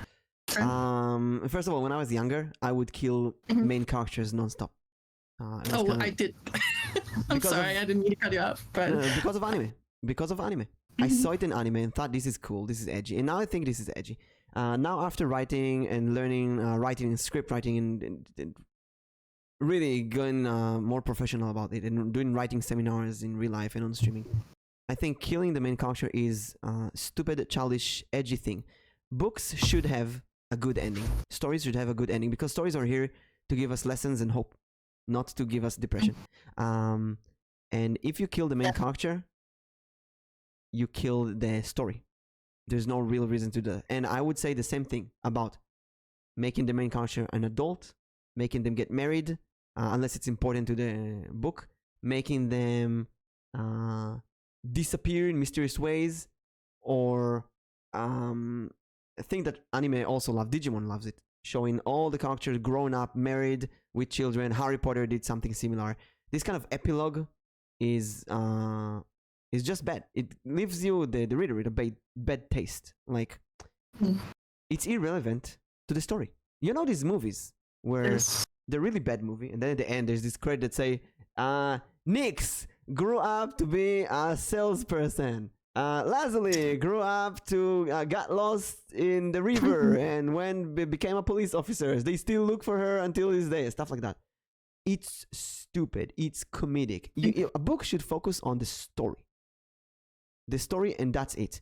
Anything that happens before the story, which is also exposition, and anything that happens after the story is irrelevant. If the story is a love story, and the two protagonists kiss, story ended. That's it, over. Anything happening after that is boring. And in stories, the protagonist is the main character. They are the story. If you kill them off, anything happening after that is irrelevant. Unless, and I'm saying a very, very specific unless if you know what you're doing and you're doing it on purpose. And a few examples. Lord of the Rings, there's all kind of theories that Samwise the Brave, Sam, is the real Lord of the Ring. He's the real protagonist, because at the end Frodo is basically lost to the ring. He's completely delusional. He wants to give it to Sauron and whatever, and then they need to take it to the volcano, and Sam says, I can't carry it for you, but I can carry you, and he just picks up Frodo with the ring, and you say, oh my god, he is the real protagonist. In that case, you don't care that Frodo is, even if Frodo dies at this point, you don't care anymore, because Sam took the crown of being the protagonist. In a way, let's go Harry Potter. Harry is the real protagonist from start to finish, but Hermione is the smart, the brave, the perfect, marries to the perfect character. Everybody loves Hermione. If at one point, let's say, you know what, let's go crazy. Let's say in the 4th or 5th book, Harry Potter dies and Hermione takes the crown. It would be weird. It would be terrible, probably. Many people would probably leave it. It will be, I mean, you can't really excuse that. There is another very unique exception. I will spoil a game from 1995, Chrono Trigger. It's a brilliant RPG from the creators of Final Fantasy. And in that game, there's a fake out. There's the final boss, and the main character dies in that battle. And then the other characters take over. There's no protagonist now. You can choose who's the main character, and you have to go and fight the boss last time without the hero, without the protagonist. And that's really weird. And when you finish the game like that, you feel like something is wrong, something is empty. There is a side quest that you can do that's very long and complicated. But if you do that, you can revive the main character, and then you can finally get the real ending. And you use an item called the Chrono Trigger, which is the name of the game. So they planned all of that carefully.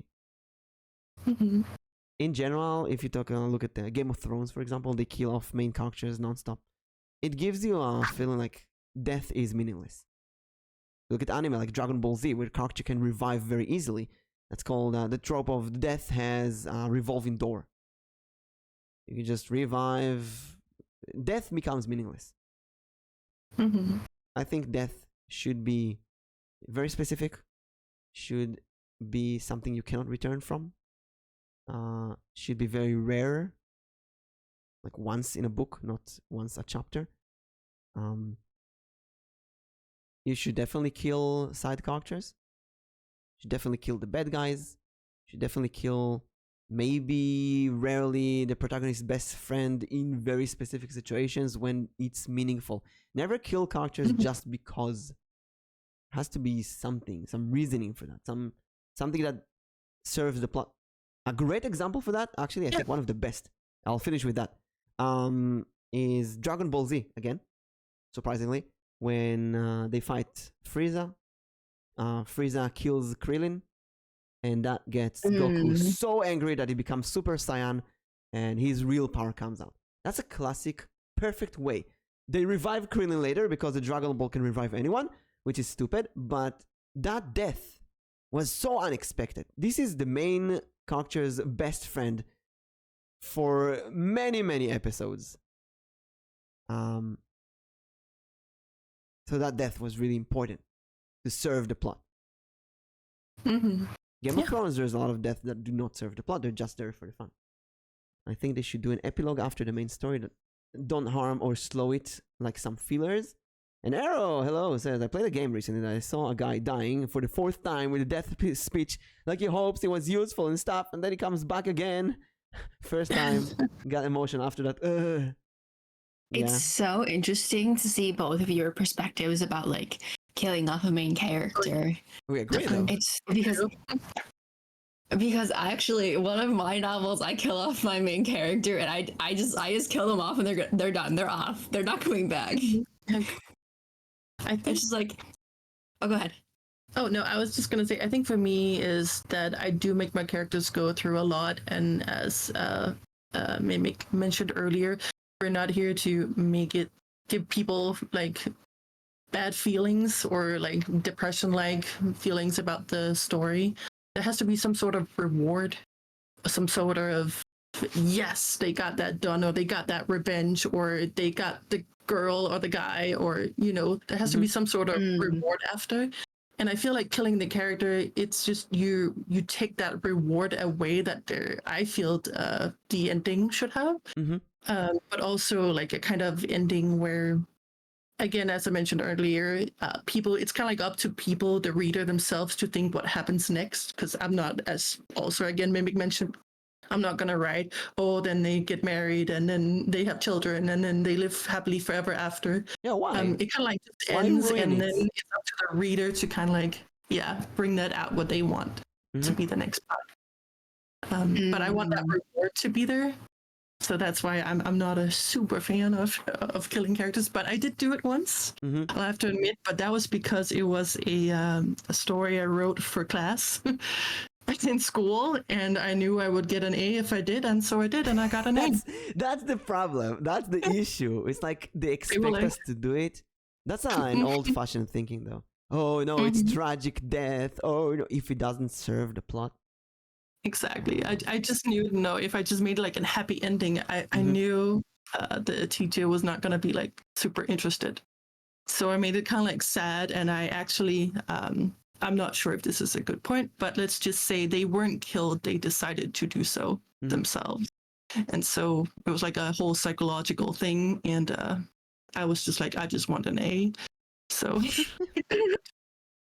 So I usually let the characters write themselves, and if it reaches the point where they, let's say, sacrifice themselves or need to die because it serves something, I'll consider that.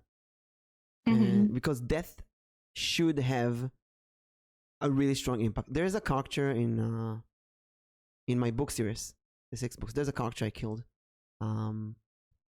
that I wrote that character to die. She was written, her entire point was to die at one point in the series. When I reached that point, that character was so well developed, and I liked her so much as a character that killing her was, I really wanted to change that scene. But at the same time, killing her served the plot so well. It showed the intentions of the bad guy. It showed it gave motivation to the protagonist more than anything else. It's a big slap in the face to the readers, telling them, okay, from now on, it's not a children's book anymore. It's a serious thing. In a way, it's like in Harry Potter, there's the 4th book, there's Cedric Diggory who dies. And although Cedric Diggory is a character that nobody cares about at that point, because nobody knows him, his death is marks the borderline between the children's book and people die. And since then, people die every book. Although some deaths are just, especially in the last book, some deaths are just too unnecessary, just for the edginess. And after I killed that character, I couldn't write for like a year. I just felt so bad. I felt terrible. And even when I edited that book, I was like a month of just sitting there and thinking about that character. Why did I kill her? I mean, I know why from a writing point of view. It was perfect. It had a really, really strong impact on me. So that's a meaningful death. When a character dies and you're like, fine, okay, another character dies, like, okay, it's meaningful. It's Like you said, because you will get an A. Yeah. I just knew. Yeah, 'cause- I knew like, oh, that's what they, it's edgy. It's not the standard story that they probably get from the 30 other students or something. Yeah. So I was like, I'll just do that, see how that goes, and it worked. So Mhm. Yeah, because they just want something like different and unique. They want to see like where can you take with that writing too. But sometimes that writing isn't what you want to write. no, I definitely did not like the story I wrote. I just wanted an A. So yeah. Yeah. Well, in short stories, it's Yeah, it was it's not that serious because thing. it's a short story. It was a simple one, yeah. If you go with a Mhm. big book, that's also another thing is that I look at least is my future career. Let's say in the future I have 50 books. I will have a name as a writer. Am I someone who kills characters? Am I someone who's not killing characters? Like Orson Scott Card in the Ender's Game series. You at this point have a name of someone who kills off characters. Any character will just die at one point, and you can't really take any characters seriously. That's what I felt when I read the books. You just can't take any characters seriously because anyone will die in weird ways at one point. So I want something like this to be serious. I want to get the readers used to, oh, it's happily ever after in this case, and then one day, bang, you kill a character. That's a big thing. Yeah. Kill the protagonist though. No. Very, very rarely a good idea. Mm-hmm. I mean, in my current story that I'm planning, I know one of the side characters will die. Not to spoil anything, whoever might end up reading it, but it's just because I know the personality I want for him, and I want I know the progression for his development in the story, as well as the rules of the fantasy world that I'm writing as well. I know that even if I don't want to kill him, he's probably gonna end up dying just because of he is who he is or ended up being. It's kind of hard to describe it, but I just know that's where the story's gonna take it. Yeah. Even if I don't die. And I have a really weird example. If you ever played Yu-Gi-Oh, in Yu-Gi-Oh, there's graveyard. After you use a card, you put it in the graveyard. But they also have a remove a card from play, which is like a super graveyard. You remove the card and there's no way to bring it back. That was in the early days. Today, you have so many ways to bring back a card from banish, from remove from play. They just became a second graveyard. And it lost all meaning. That's how do you go beyond that? You rip the card to half. What do you do? true. I'll ask a sub question. What can, in your opinion, justify killing a protagonist?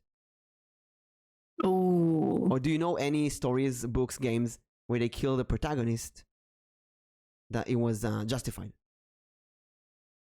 I feel like everything I've seen, they've always come back to life later on. In Japanese stories, especially, they love doing in a future past life, new life, they're gonna meet maybe. That's difficult. I don't think I have like the only thing that came to mind, but then I'm not even sure if he did die was like Matrix, but then there was a new movie anyway, so it's like he was back. And no, but even in I actually watched the trilogy a week ago. So Neo didn't die; was taken by the robots. Yeah, exactly. And then in the fourth movie, we see what they did with him. Yeah, but it was kind of a sacrifice, yeah. Kind of, yeah. And although, but I also didn't like it. Yeah. So I didn't hate the second and third movie, but all of my friends told me to not watch them because they're horrible. Maybe because I went in with so little expectations, I actually kind of like them. Yeah, I like just not the ending. Yeah, and thinking about it, there's Assassin's Creed 2 trilogy. Assassin's Creed 2, Assassin's Creed Brotherhood, and Assassin's Creed Revelation. That's the Ezio Auditore de Firenze trilogy.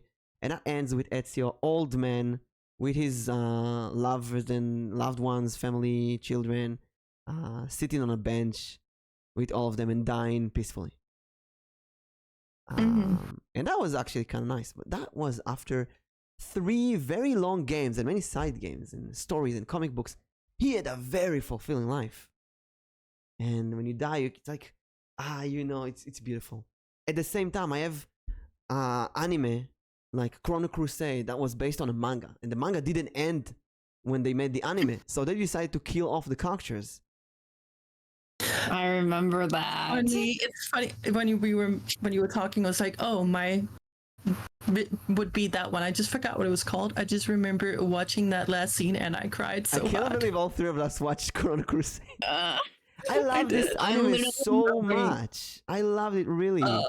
And then the end, I they was crying so they didn't hard. catch up to the manga, so they just kill off both main characters on a So bench. sad. Like, why? Oh my gosh.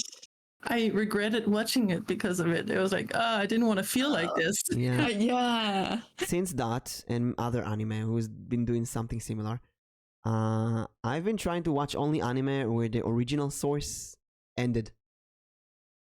I don't want to experience that again. Although I gotta say, from watching more than 1,000 anime at this point, they stopped doing that. Today, anime respects the original material heavily. They actually look at the original. They look at themselves as like something that will advertise the original material. So you see stuff like the original Full Metal Alchemist with a terrible ending. It's out of nowhere. I don't know, Hitler and stuff. And then they bring Full Metal Alchemist Brotherhood, which actually ignores everything before that and wraps out the story properly. And it happens more and more. Yeah, that's I don't know. I just know that I don't know. I have to bring it up, okay? Because it's actually making me a little bit sad, which is I was or am a huge fan of Solo Leveling, and I know the anime is coming out, but then finding out that the entire setting, which in the story takes place in Korea, having even a whole arc regarding Japan kind of being their enemies in a way. What? Wait. But the anime, so the Solo Leveling story takes place in Yeah, Korea. I read Solo Leveling, but what's with the anime? And then the anime, they have redone it where he's Japanese and live in Japan.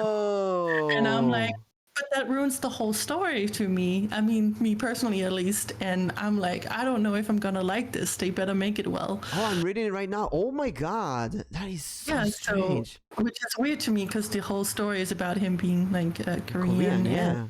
Goes to Japan at some point. There's a whole arc about it, how he saves Japan. Don't want to spoil it, sorry. But yeah, they was so sad involve because I was all excited. the East Asian countries around, and it does. And yeah, China, everything, America. But do you know, actually, it's very common to do that with live action shows where they buy the rights to a show and then they make their own version of it. I know in Israel we sell a lot of shows to Netflix and they make basically the same plot, but instead of in Israel they make it equivalent in America. Oh.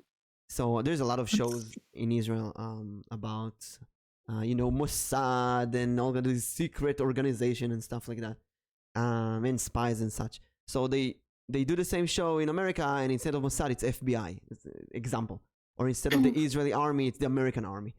And it's kind of expected in live action to change it to match the location's culture and themes and geography and so on.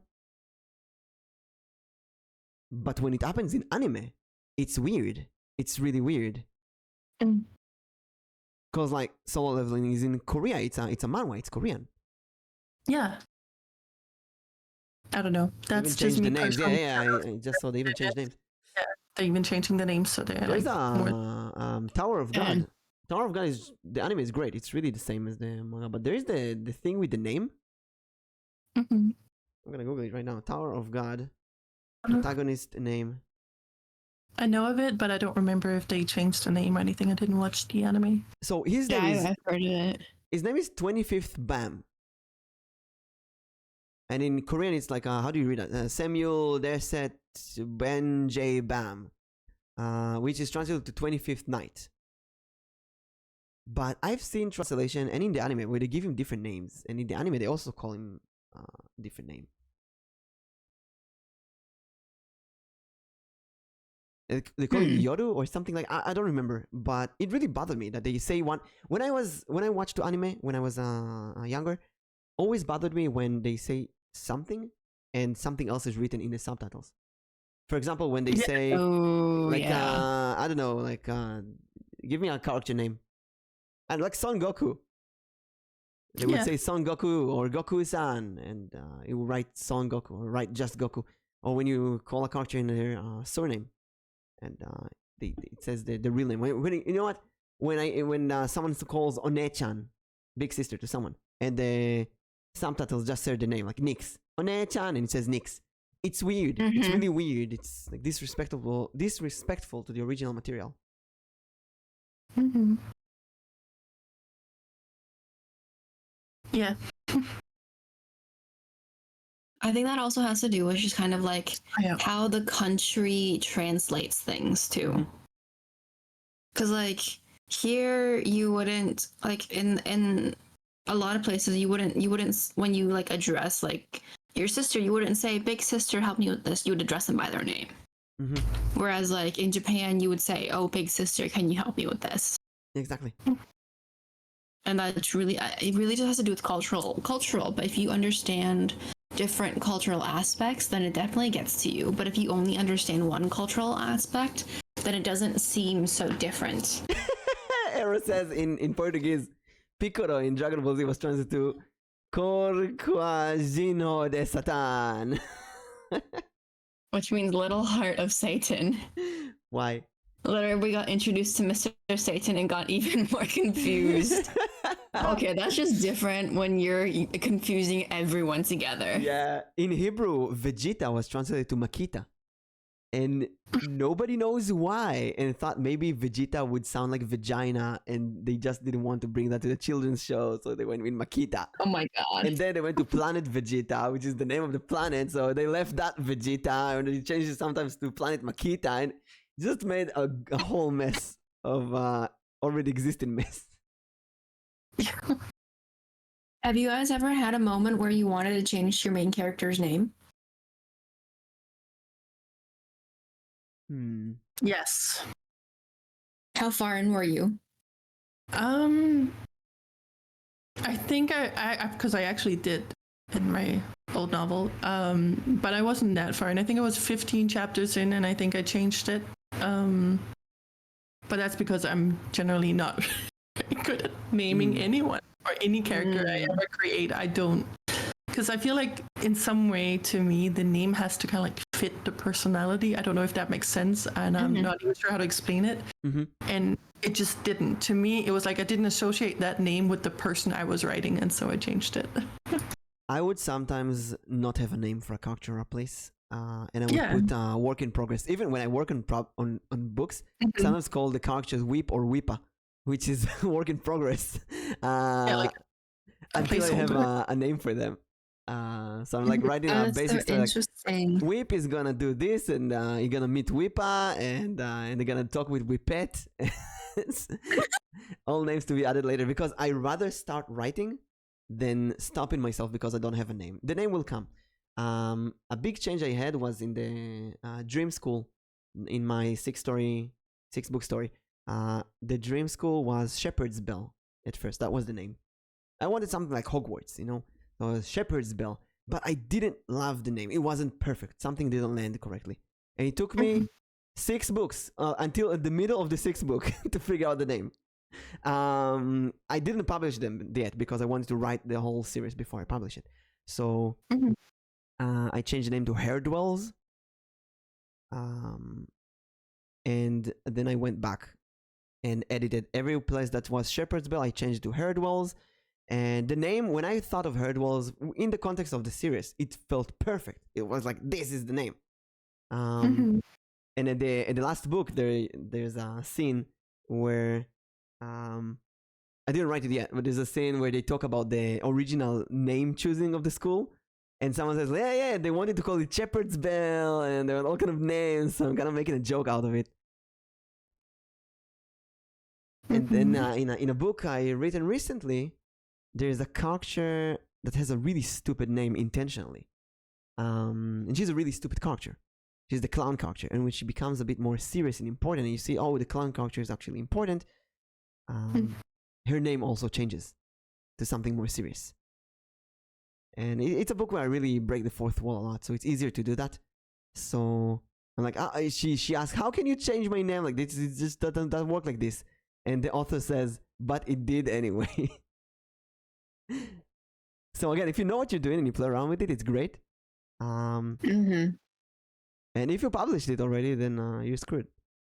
I just went in and edited it. Yeah. My mom has this. She has a series of 7 books, children's book. And she didn't plan for it to be a series. She planned for it to be 1 book. But every time she makes a series, she has to deal with all kind of things that she already set in stone in this world. Yeah. Okay. Some of it like doesn't make sense, like names and such. But you know, you made a choice. That's gotta go with it. Mm-hmm. I feel like one of mine that I have written, I have a name, but I like the name. But when I had asked other people, I didn't like give them any context. Didn't give them any context, and I said, "What do you think about this name?" And they're just kind of like, "It's weird. It's odd. It's the name of this. Why would you have a name of someone of this place?" I'm just like, because it fits with the story. Mm-hmm. And they're just like, "It's weird. Get rid of it." But the thing is, like, I still have it, but I have it kind of like in bolded of like, do I want to keep it? Do I not want to keep it? Mm-hmm. You can always keep it for later. That's true. I have But I think, like, a big list of things that I will one day use. And every time I need an idea quickly right now, I go to that list and see if there's anything I can use from there. Like but I guess like a box of used junk. For me, I think the controversy about the name that I picked was it's a name of a country. Like America or Canada. No, it's a name of like a small country, smallish. And so I think that's where the controversy came from. Of like, people were like, "Why are you naming someone after a country? Like, it doesn't make sense." I don't know. There are like characters with the name Europe or yeah. Europe is a continent. Wait, America is also a continent. Yeah. I just meant like in general. United States. Those kind of names are fine to use. First name United, last name States. There you go. But you can do whatever you want. I remember when I did a writing seminar. My teacher, there was a outside author who came to visit us and teach us a bit. And she asked everyone about what they're doing. And I told them about the series, and my protagonist is called Karma. And she was like, "Oh, that's a really heavy name. He's gonna carry a lot with him." And like, I didn't say that, but I'm thinking to myself, I don't need your criticism on the name that I chose. I like the name Karma. It fits the character. End of story. Yeah. I don't care about the connotations that it gives you. Every person will have different connotations on things. There's names you like, names you don't like. I won't give actual names, but there's, let's say, the name Bob, right? When I was in school, I had someone called Bob. I didn't. It was an Israeli name. But there was someone called Bob, and I hated that guy so much. It ruined the name Bob for me. Every time I saw Bob in a book or a movie, I remember that person. So if you name someone Bob, that will give me like bad vibes. And there's like a name, let's say I don't know, Jane, which reminds me of a girl from a movie that I really, really liked. So every time we see a Jane, I would like her.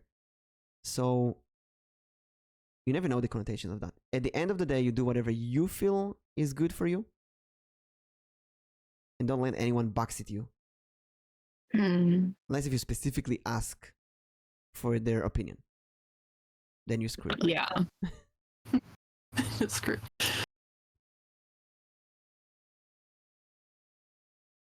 Yeah. It looks like let's move on to I feel like we've like jumped around all of them, but we haven't stuck to any of them. Ooh, number 2. How do you come up with your ideas and characters? After like deciding, do you want to kill them? How do you come up with them?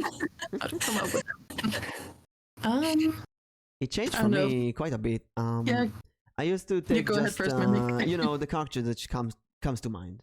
Sometimes take inspiration from anime or shows or movies. Oh, I need a protagonist. I need this. Today I'm more using the roles. I need the role of a main character. I need a role of a love interest. I need a role of a father figure. I need a role of this, a role of that. And then you kind of figure out, you have a role, you figure out who's the character that's going to fit the spot. Then I'm also thinking what I didn't do yet. Did I write a character like this? Did I write a character like that? And also, is it going to be fun for me to write about it? For example, I don't like to write about cripples because of various reasons. First of all, thankfully, I'm not a cripple. So I don't feel like I can write about them. Same with gay people, for example. I'm not gay.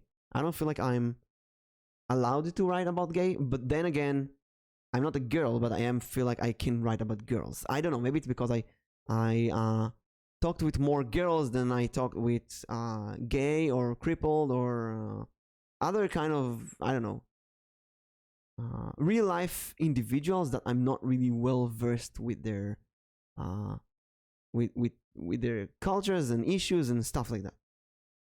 So let's say not cripple, but let's say it's I would call it, how do I even say that without insulting anyone? It's such a weird topic.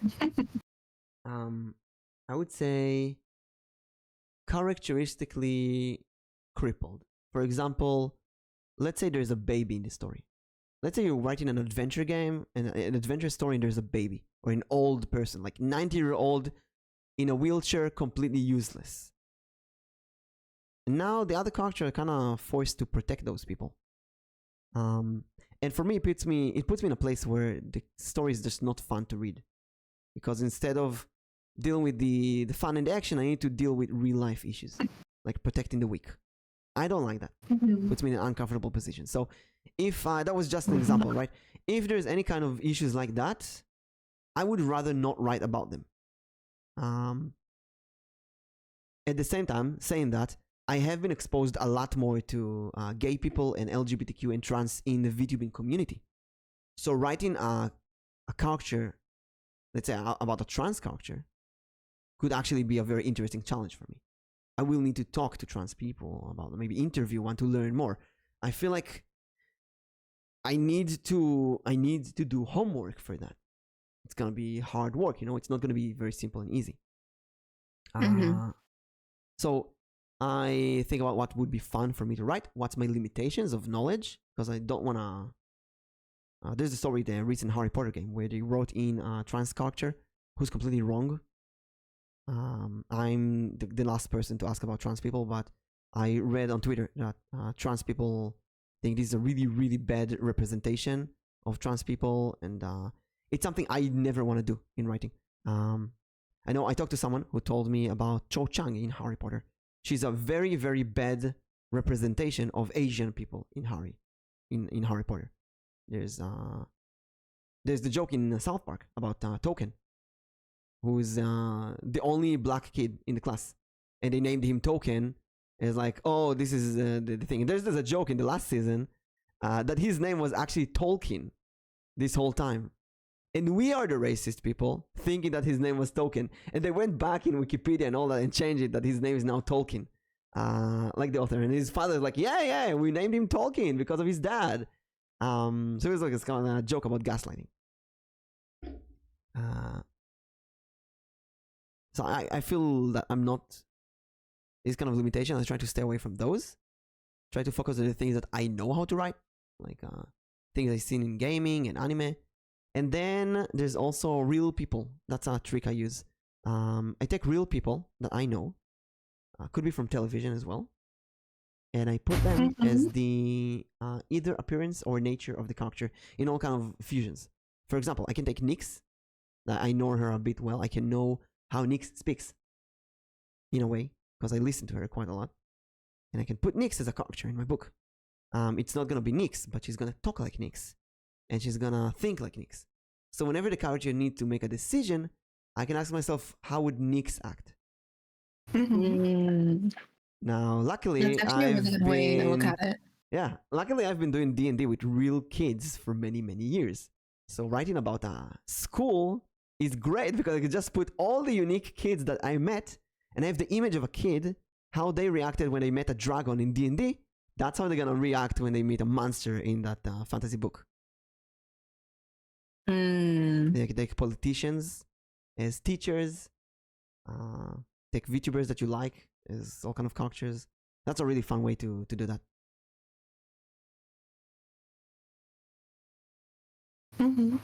It's I'm so sorry, but Mimic, you're not gonna like my stories. Oh no, it's completely fine. No. Because basically, my okay, so Let me wait before you say that. I don't hate reading about them. I hate writing about them. It feels weird. That's fair. That's fair. But it's exactly what I wrote about. So basically, my most read novel that I have out there is actually again about a character who is technically, like isekai'd into this fantasy world where he takes over the body of a guy, a son of a noble, who was mistreated all his young life, and he basically can't walk and is actually in a wheelchair when you start the novel. He is also gay. I would say that BL is kind of what I focused on in it, but it's not the main focus of the story. I'm just saying that the love interest is another guy. Yeah, that's it. But this story is about him overcoming this new obstacle that he's encountering, and then kind of also as well as giving a reward to the viewer.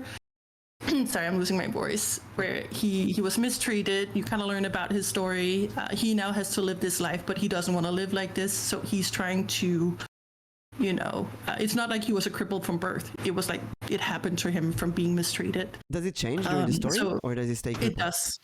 No, it definitely does, because that's the main point, is that he wants to move forward, and he pushes himself to become better, and then his way of kind of getting back at the others while also improving and take himself out of that life. That's actually that's a good example of how you can take something like that. For example, Harry Potter is crippled from the family perspective. He doesn't have a family, and he grows to have family and friends. So I'll give an example of what I was talking about.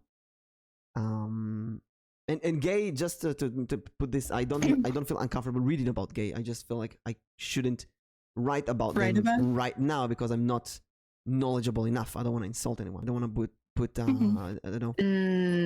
I didn't really think about that, even though I'm a girl. I just I was like, you know what? No, because you read BL, you're probably more versed in that. I like me. it. Yeah, and I don't necessarily think it has to be a guy and a girl for the romantic interest. It could be a guy. So my romantic interest in my novel is a guy with a guy. That's what it. I said, because thankfully, if I ever want to do that, I have so many people around right now that are trans or gay or LGBTQ, and I can just talk to them and they will tell me everything. That would be great. As for the cripples, I want to say give the Ender's Game example again.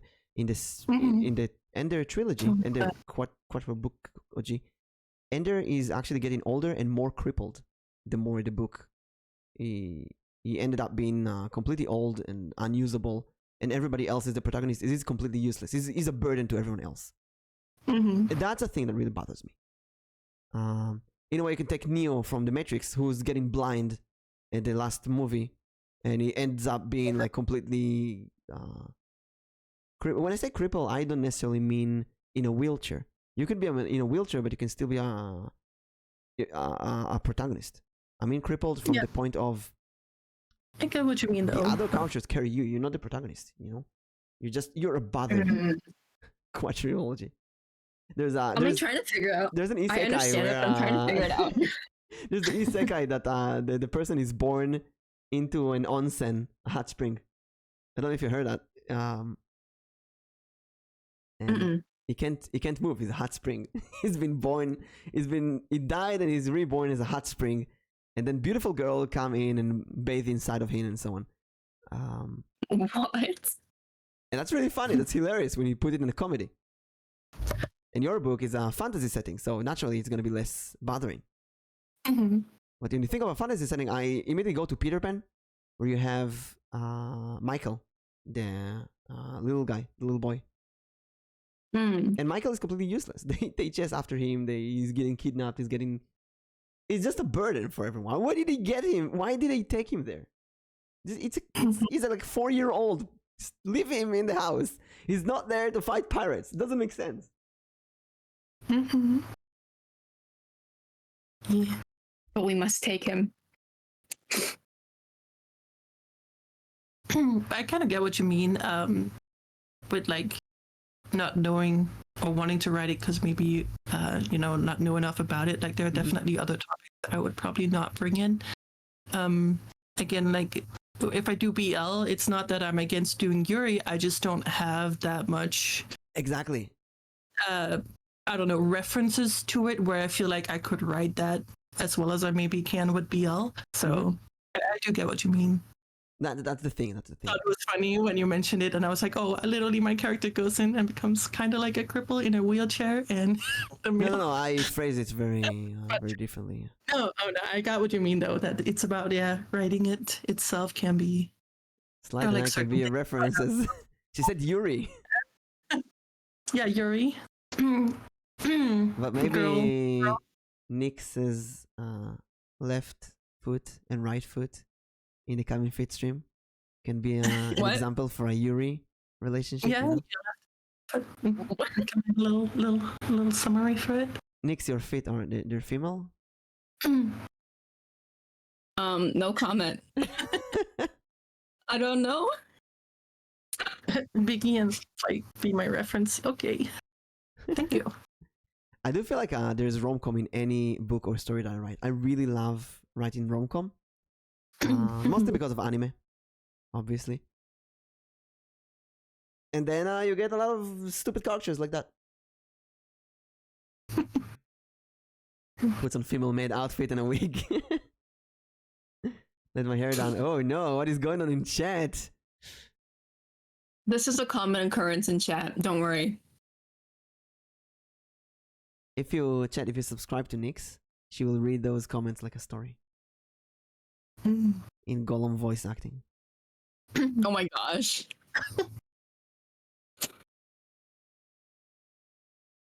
Let's see what else do we have on the. What's next on the agenda? Let's see.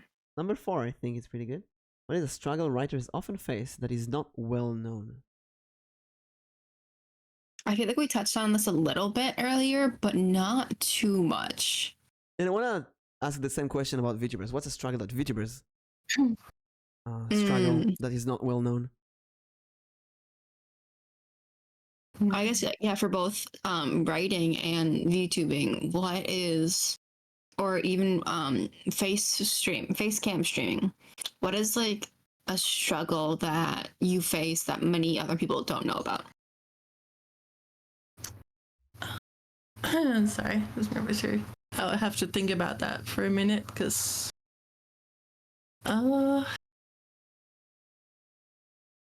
mean, I feel like either it's well known or it's something like, scuffed streams and just simply just set up. The technological like aspect. Like I keep trying to fix my microphone sound so it doesn't sound like I'm echoing, but I even moved to a different and smaller room with my entire setup. But I still have not, like, little things like that is what I can think of. Kind of like annoying little struggles. The little struggles. Mm-hmm. I feel like with streaming, it's all the people you talk to behind the scenes. I would say the bad people. Because obviously there's a lot of good people behind the scenes, but every once in a while there's a bad person. And these people that you don't want to interact with, at least there's a learning curve at first. You need to learn how to avoid those kind of people. That's something, a struggle that not many people know. For example, you can stream for 12 hours, then someone would talk to you after the stream and say, hey, I really like your stream, do you want to play Apex with me? Like right now. Like, no, I just streamed for 12 hours. Okay, do you want to play tomorrow morning? No. But you don't want to insult anyone. I think this is a big struggle that I've been dealing with this year. It's much less now. I learned how to say no. That's the thing, learning how to say no. I think that's the issue. And this podcast really helped me. because these are all kind of advices that I give to others, but I never do them myself. Mm-hmm. And when it comes to writing, I would say money. Money. Writing is a long process. Publishing a book is very expensive. Or you do it yourself and then you have to learn all kinds of things that you don't know how to do. Mm-hmm.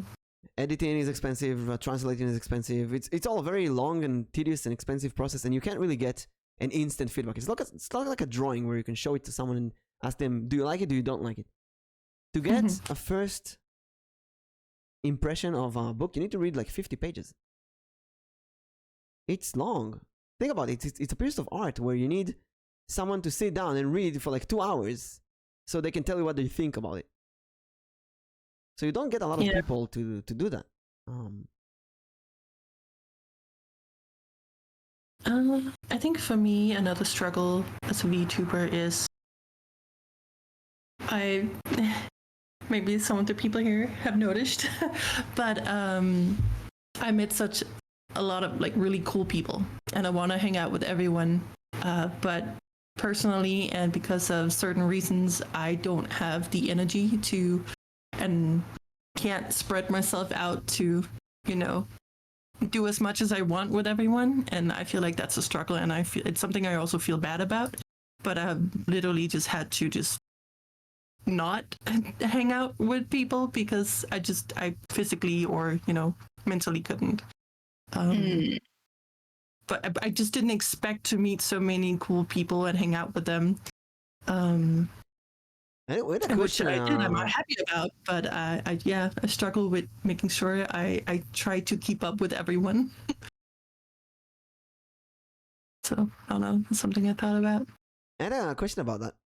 We talked about this in the previous podcast. Collabs as a VTuber, it's a common thing.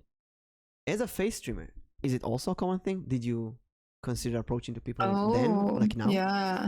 No, not at all. I never even thought about doing collabs back then, really. Is it something that came up when you became a VTuber? Yeah, it was. I never even thought about the concept, but I would play with friends, in games and stream, but I would be the only one streaming. They were not like streamers, but they would be in the stream with me. People could hear them playing. I played a lot of Rainbow Six Siege. Stuff like that.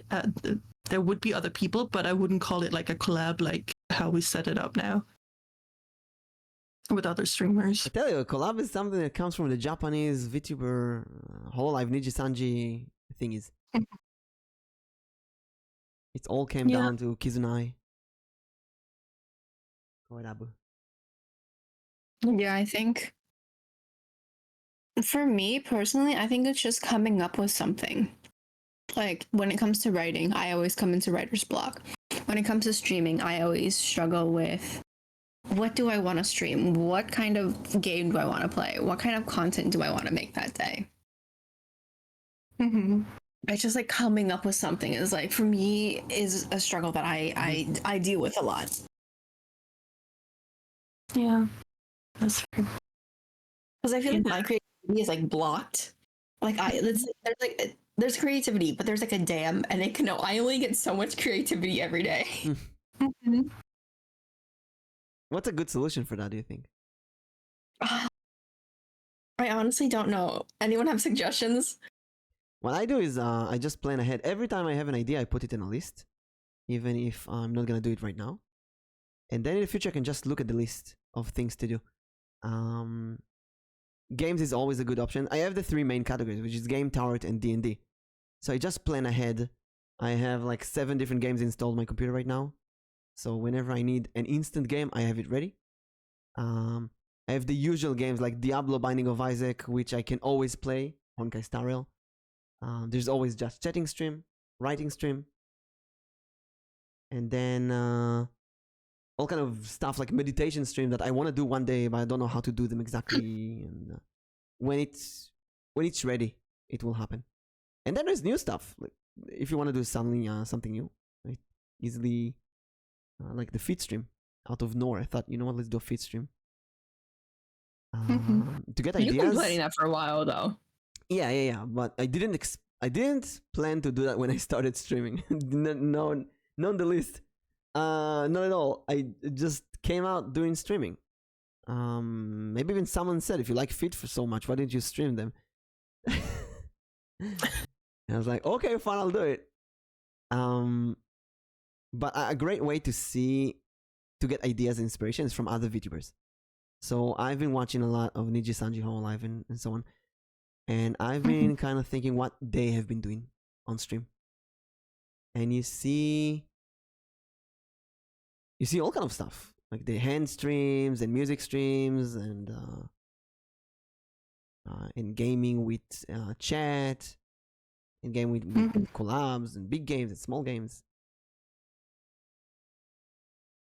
Yeah. You can also ask ChatGPT. Yeah, With if you don't have Peony- anything, if you can't. Yeah, Peony told me she needed an idea for a stream with people. She just wrote all the details that she needs to ChatGPT, and it gave her ideas. And she didn't like them, so she told ChatGPT, no, make it better. And then it gave her something better. And she did it multiple times until she concentrated ChatGPT on something perfect, and that gave her the idea that she needed. So ChatGPT is a really good tool for that. I think for me, it's more of like I want something that's more original because I don't like taking like similar or the same idea as other people. Like it's for me, it's different if I can think of it on my own and find that, oh, someone else did it. Whereas like I don't want to see like this person did this and I want to do exactly like that. But you will never have original ideas. You take what someone else did and put your own spin on it. So let's say someone did a cooking stream. You do a cooking stream with mushrooms. Let's say someone did a hand stream. So I did a hand stream with socks on my hands. Let's say someone did an art stream. You do art stream with your, I don't know, paint with your nose. Paint with your finger. Finger paint, like in kindergarten. And always put your twist on it. Painting with a mushroom. You buy a mushroom plushie. You put it in paint. And you paint with the mushroom. And you title it Painting with My Mushroom. And you obviously paint a mushroom with your mushroom. That's funny. I think like specifically, like I think when it comes to like drawing or writing, I don't want to look at someone else's art and make the same thing in my style. I want to be able to come up with something and then take references from like different art pieces and then make it my own style. I don't want to look at one thing and then copy that exactly. And I think that's where my creativity is limited because I can't think of like, what do I want to draw? What do I want to paint? What do I want to sketch? And like, I kind of feel like it leads into writing and then like streaming a little bit of like, I see everyone else doing this, but there's nothing that I've done that is uniquely me. You doing that is already uniquely you. Elaborate. Well, nobody is you. You're Nyx. You're the only one who's you. So whatever you're doing, it's always unique. Just by you doing that. Let's say Lazuli is doing a writing stream, and you write something, and let's say you get the same prompt. You write exactly the same prompt. Use the same prompt, write a different book. Technically, you're doing the same, but the result is going to be completely different because you and Lazuli think different ways. That's why it will never actually be complete 100% original. You will always take inspiration from movies and books and stuff other people already made. But you are putting your own twist on it. Your own imaginary and point of view and things you learned. Yeah. And people watch you do that, they watch you do it because they want to watch you do it. So that's good enough for them. Especially when it comes to general things like cooking. Let's say cooking, right? Let's say you want to cook, you want to bake cookies. But there's a VTuber out there already baked cookies. I mean, come on, there's a lot of people who baked cookies. Let's say I want to write about magical school. But there's Harry Potter and there's a million other books about a magical school. Harry Potter did not invent the genre. I can wait for something original forever. It's not gonna happen. Everything is inspired by something. Yeah.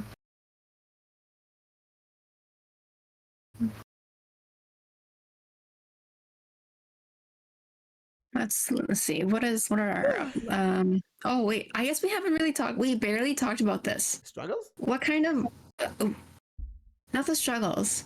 What kind of writing do you stick with? What kind of writer are you? Oh yeah, I mentioned a bit that I usually do fantasy and rom-coms. Yeah, fantasy, adventure, action, kind of like what you said, Nix. But do you guys only stick with like writing novels, web novels, comics, etc., or do you branch out? Because I only have novels. Oh, actually, no, I lied. I tried a webtoon. Nice. That got nowhere. Can you send it to us for our research purposes? There's only 2 panels drawn. I can't really give you much. Wait, I think I actually still have it. Hold on, I'm gonna look. I actually took a challenge to write all kind of different types of stuff. So short stories, books, novels, novellas, poems, songs, scripts. What else? Political, public policy paper. I did that in university. I just tried to write in all kind of different styles and see what I like the most. The book is my favorite still. It's the hardest, it's the most complicated, the most fun, and I think rewarding of the bunch.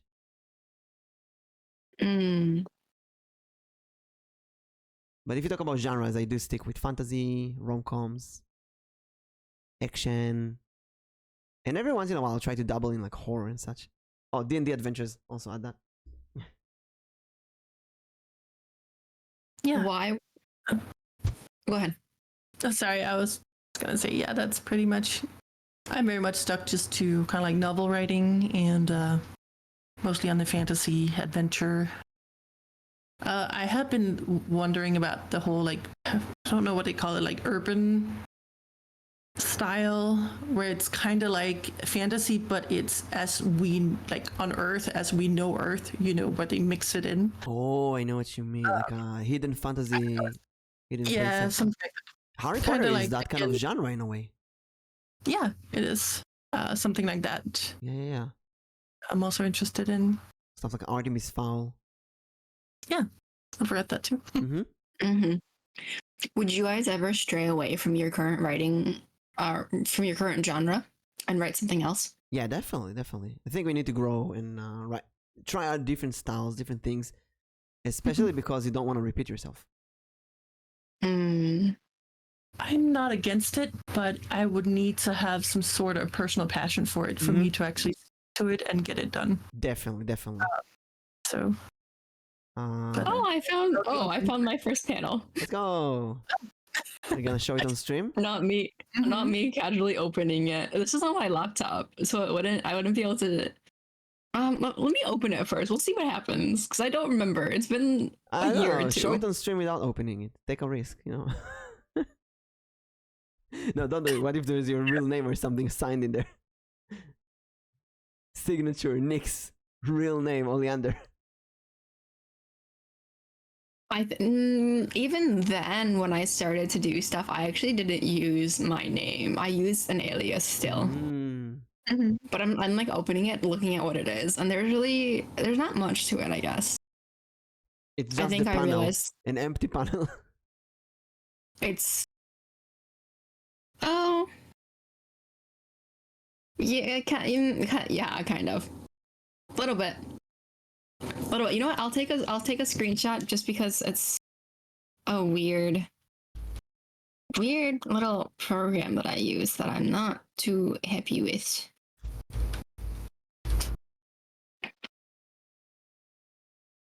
I guess like I really didn't do much with this, which is kind of interesting actually. Show us. Show everyone.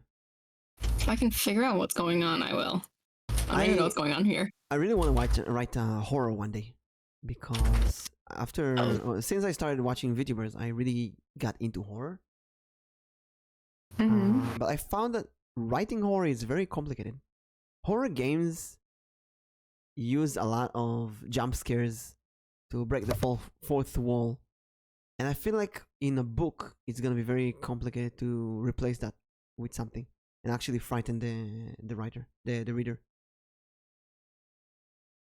It's like a lot of like build up or something. I don't know. It's really hard. I tried doing some D&D horror. It was nice, but it was very limited.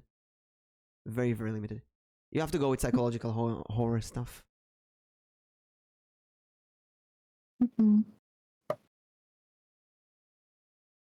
remembering why I stopped. This is a really bad program. I can't even zoom in as much as I want to. If it's program fault, just do it now with a new program. Today. Writing your manga stream. Is there a topic? Well, I'm still trying to get this up. Is there a topic or a genre you guys refuse to write about or would never want to write about, even if you learn more about it? I think, like Lazarus said, if you have passion for something, you will write about it. Obviously, there's stuff like all kind of porn that I'm not really passionate about, but you never know, might change. You can just wake up one day and think, oh, I really want to write about this or about that. But usually anything that I'm really uncomfortable with, I don't want to write about. Or things that I feel like I'm not well versed enough to write about them properly.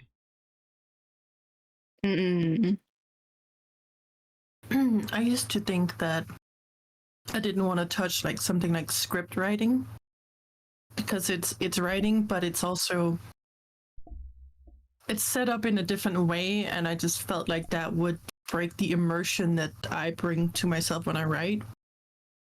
But now I'm not against it as much.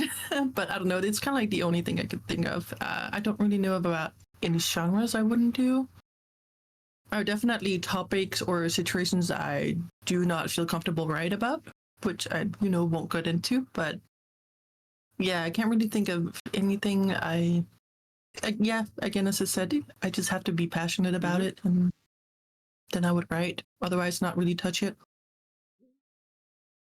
Yeah. I do want to write more about friends like VTubers. I did a writing collab competition with Sora and Digi. It was like 2 weeks ago, and we wrote about other VTubers. We wrote a short story with like everyone wrote a different part of the short story, and we wrote about our VTuber friends, which was hilarious. It was so funny.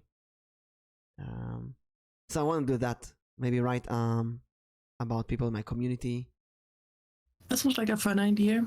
About collabs, about mods. Oh, and it's I opened it to put it in the list, but it's already in the list. Oh. Wait, why can't I find this? Oh, can I not? Am I not able to show this? Why not? What do you mean? Just drag it into OBS, or is it not a JPEG file? Oh, there we go. There we go. Now I can get it. It didn't want to work the first time. Also, can you send it to me on Discord so I can show it in the yes. I'm gonna show everyone Nix's private. Oh, come on. Part. The first one worked. Why doesn't... What? Huh? It's a different file type. It shouldn't be. How about Nix will post it later on our Twitter and... I got one of them. I got one to work. Creepypastas. Yeah, creepypastas is a good thing. That's a good inspiration for that. Okay, so this, I'm just going to cover myself. This was like the first panel of the web comic that I was doing. Sky and trees. Mm-hmm. And basically, as I'm trying to find people, where's yours? Let me just put it in here. Basically, that was like the start of it, and I feel like just making this took so much effort. And then if I could get the second one to work, that'd be great. Let me just also put it in here so you guys can see it, even if they can't see it. It was like the second panel. But again, it just the first panel itself was like the sky, the mountain, the trees. It took so much work. Mm-hmm. I guess you get And I used to think- it the more you do it. Yeah. But even so, like if you wanted to, and that's like it makes so much sense by like a lot of people who make comics, who make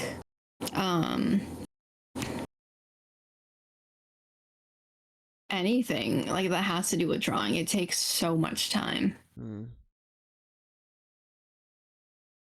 Yeah. Sorry, I'm losing my voice here again. No, you're good. You're good. It's okay. We're talking a lot. I was like, I was trying to clear my throat here while muted. Yeah, no, I think actually before I started novel writing, I did want to do like a webcomic, and I agree with you. I was like, this is too much work, but I want the story out. Like that's what I needed. I just needed the story out, so I decided to switch to novel writing. Yeah, it's so much. You want it out there. Yeah, I just wanted to get it down, the story down, and I felt like in a web comic style, it would take too long, and I would probably get, discouraged or disinterested and stop it, and then not get it out. Mm-hmm. It's drawing takes so much time. You're so right. It does. I take forever. I got my second panel up, and so just these two. So the background, and the two small panels, which aren't even completely done yet. Like I'm pretty sure that took me half a day. It took so long, and I think I was just kind of like I can barely even draw like my first character well. How am I going to be able to draw it throughout all these chapters? Like just I don't even know. And so that was something I wouldn't, I did give it up. But it was just there's so much dedication that needs to be put into it, and I at least made the attempt to start it and to see how it really was before I said no, I don't want to do it anymore. Or no, this is going to take up a lot more time than I really thought it was. I at least made the attempt. So no one can say like you didn't try, so you can't say anything. Well, I did, and this is my proof that I tried. Yeah. Yep. That's true. You did a good job, and now your first panel is gonna be hanging on the wall in our studio forever. I mean, yeah, I wish that you could have moved forward with it. But I do know it takes a while to draw. It does. And like I really like my first panel. I think getting that to be super nice. I was just kind of like, okay, I can do this. I can do this. It's not bad. It'll be okay. But then like I went into the next panel. I'm just like, oh, it's not as easy as I thought it would be. Yeah.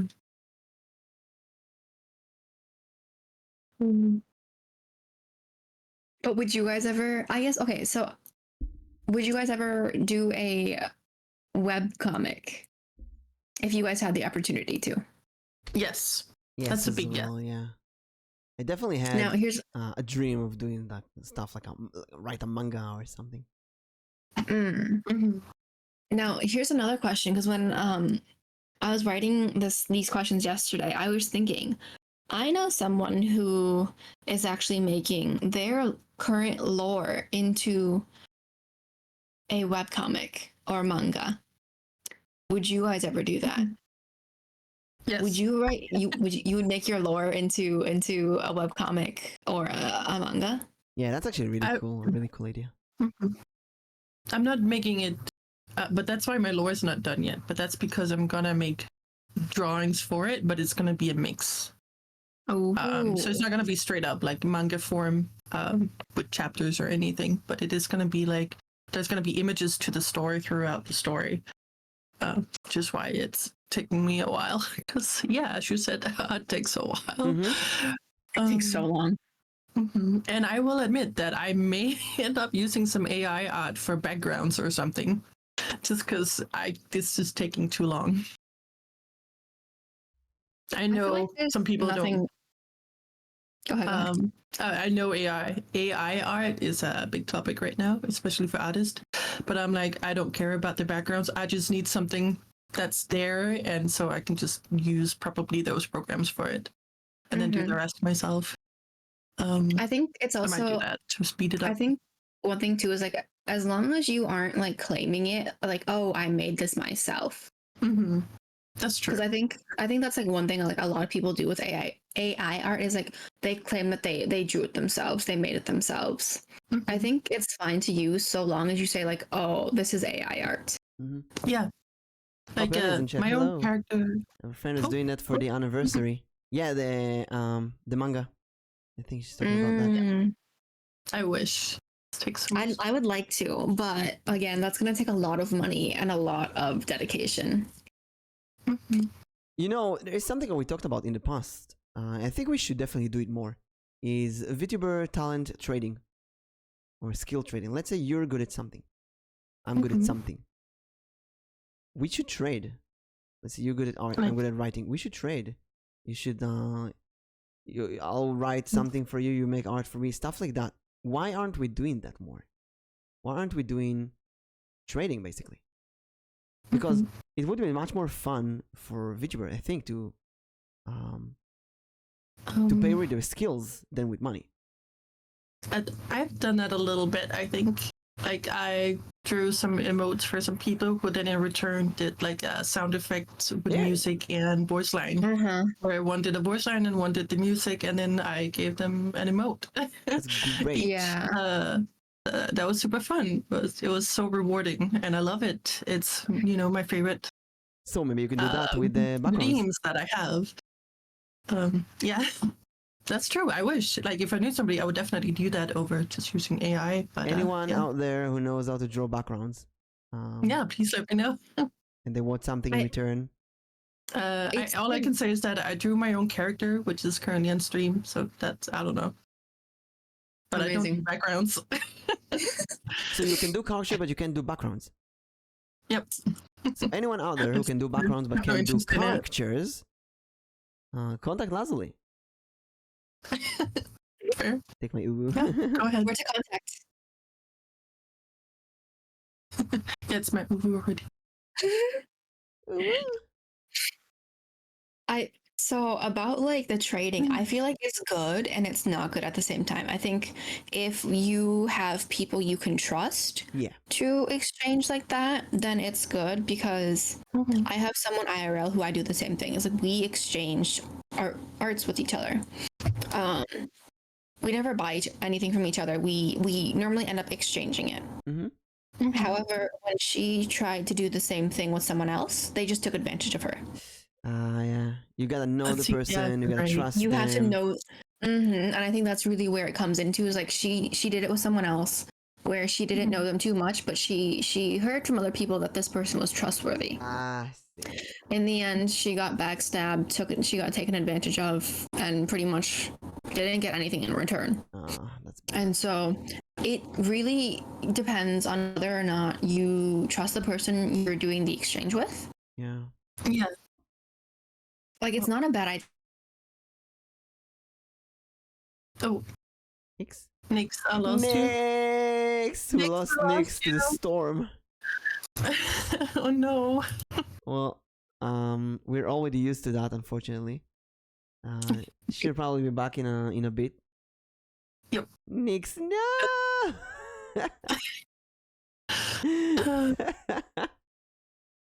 Oh, Worst case scenario, we're gonna. You're oh, back. I hear you. Welcome on. back. Welcome back. Am I back?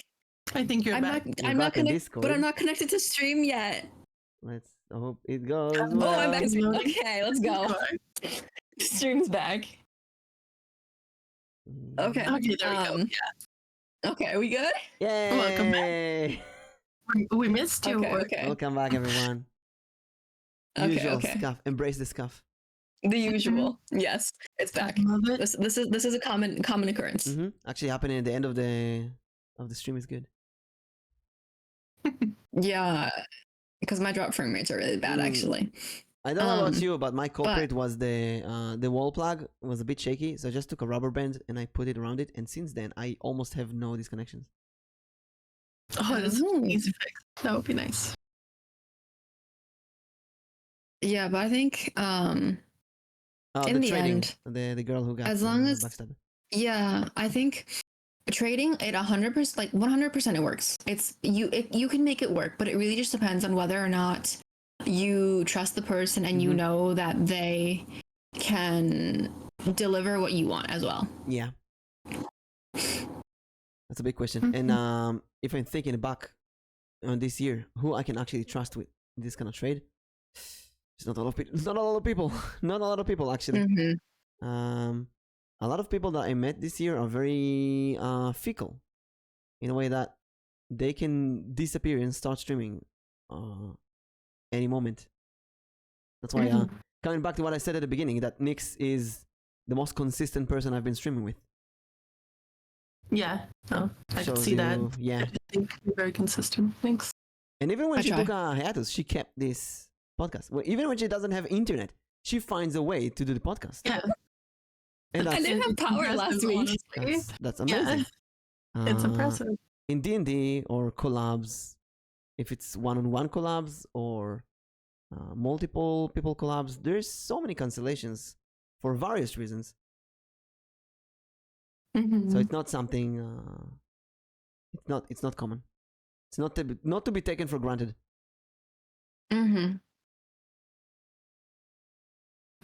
One of these days we'll collab. I'm sorry, I have a really long collab list. I'm not even kidding. I need to get back to it as well. I have people asking for collabs. I'm just like, okay, I'm gonna put you on the list, but you won't hear from me until like 4 weeks later. Just do like Arrow.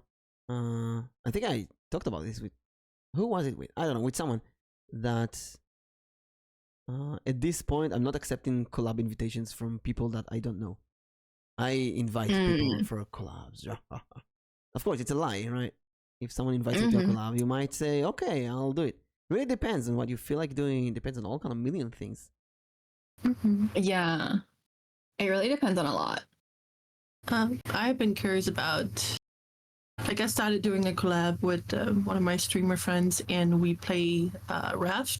But we have also like started to make it into like a small series where we go, like we will collab and then continue on in the game over several streams. And so I'm hoping to kind of start doing that though with a couple of people. Instead of collabing with different people, I want to try maybe about like 4 people and then have like a stream of collabs going for like a specific game or something. And then change the collab partner every like 1 hour or so. Not every 1 hour. What? What do you mean? Sorry. I thought you meant one stream where you change the collab. You collab with multiple people one after another. Oh no.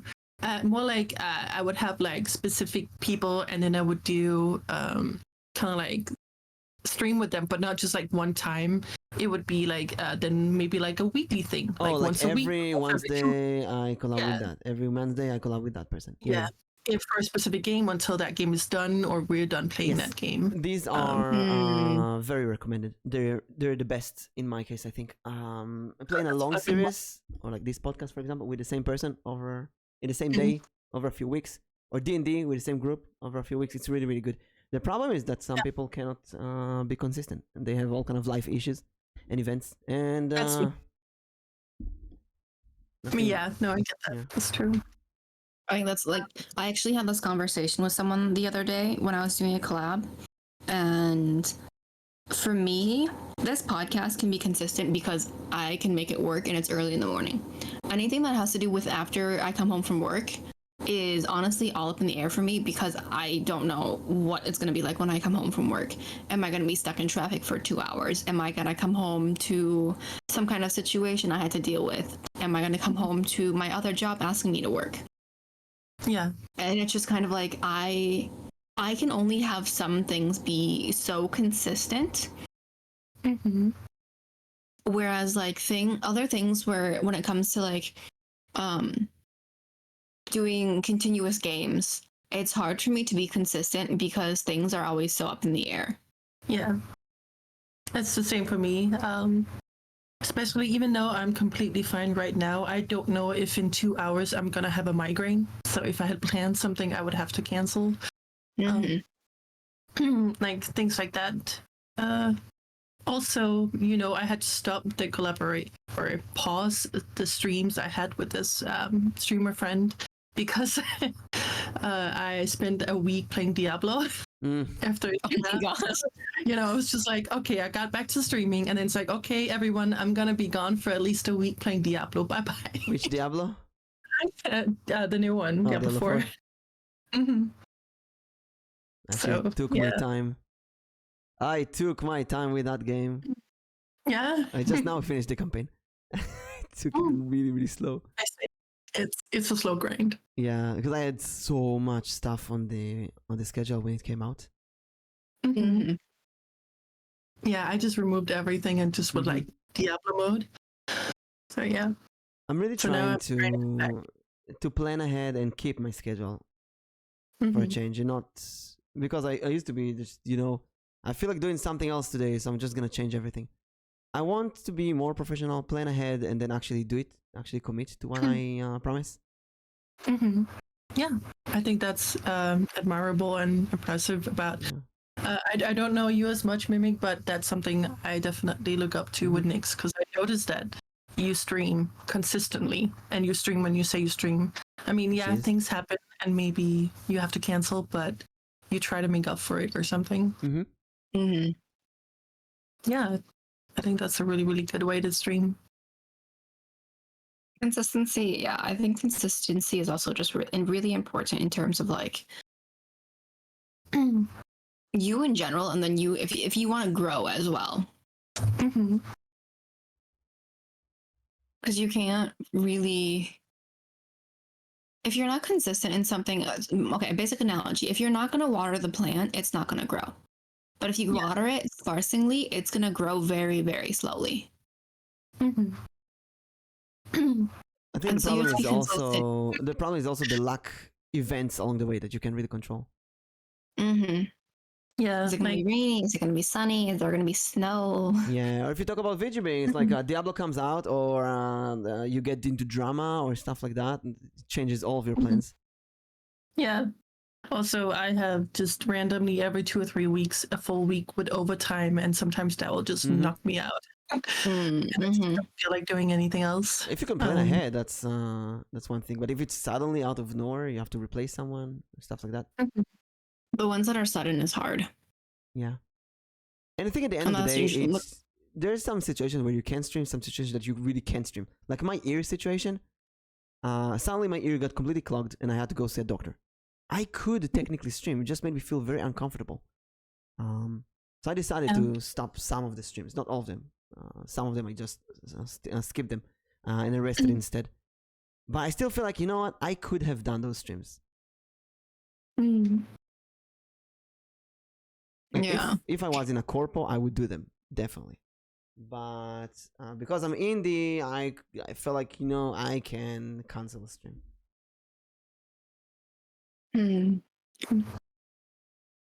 Let's see. We're actually past 10 o'clock.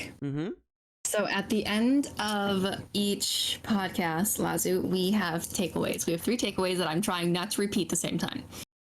Just kind of one thing that you took away from the podcast. One thing I took away from the podcast, sorry. Yeah. Just like what's one thing that you would take one sentence, one liner thing that you took away from the podcast. Today, well, honestly, what I am gonna be thinking about after this podcast is how I'm gonna move forward with my writing streams. Because I want to bring them in and be like a main part of it. So if that's what you meant by your question, then that's what I'm definitely gonna take from it. Give us an answer, like a plan or something that you plan on doing. I'm gonna do this. I'm gonna do like a recommendation or a tip. A recommendation or a tip. Something I'm gonna do. Let's see. Let's Nix and I'll go ahead first and. Okay, I'm just not sure I understood the question. Yeah. That's why you're gonna go with. Let's see. We talk about writing, your own lore, why did you start writing, how to come up with ideas, characters, how to feel like killing main character. I would say, write about your friends. Write about your friends. And even tell them I'm writing about you. It's gonna make them look at it. Look, if I'm gonna write a story, and I'll tell Nix, hey, you're a character in this story. I bet she's gonna read it. Yeah. Because curiosity. For sure. So get your the people that you like, collab partners, mods, people in your chat, write about them and tell them. And then we'll read it. Make sure it's fun as well. Do you think I will do that? For me, I think revive old hobbies. Wait, revive old hobbies? Or Yeah. So I need to get back into writing after this. Yeah, that's fair. I think for me then it's gonna be. Don't write about me. Too late, and I already did it in the. We wrote about you in the collab.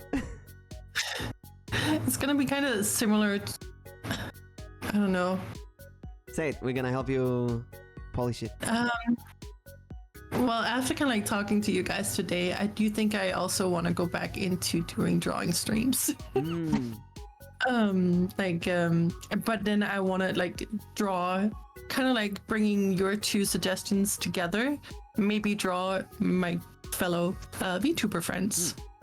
Do like kind of art for that. Yeah, but on stream. So. Draw your friends on stream.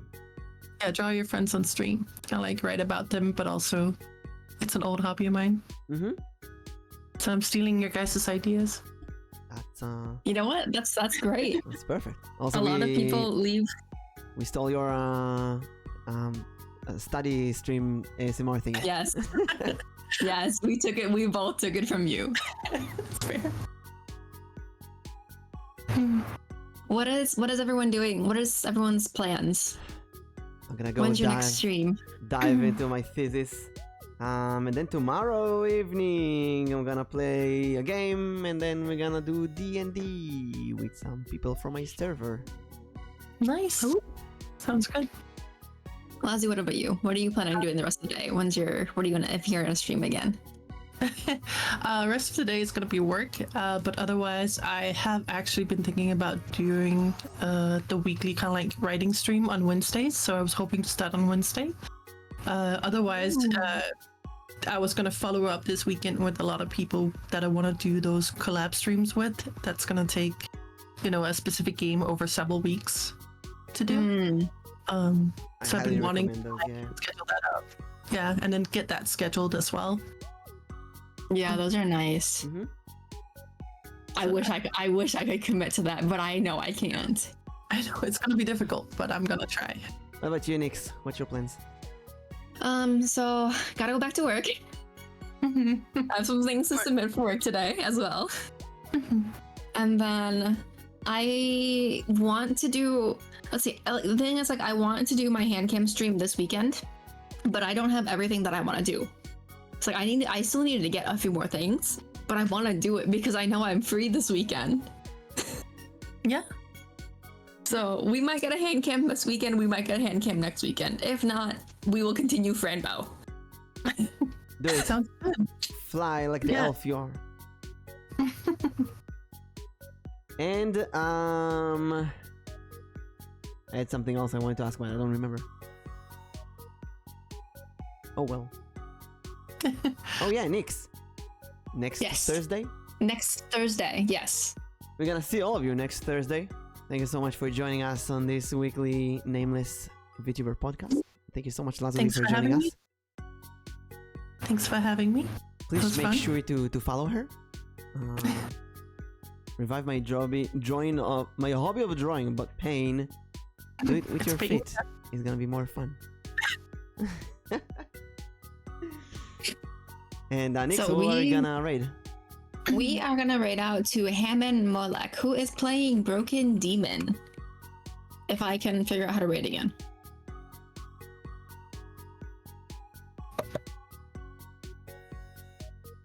I think that's how you spell it. That sounds I got it right. There we go. Nick's speed raid. Okay, that's what it is. Okay, let's go. Thank you everyone for joining us. We'll see you next time. We'll see you all next time. Thank you for joining us, Lazu. Thanks for having me.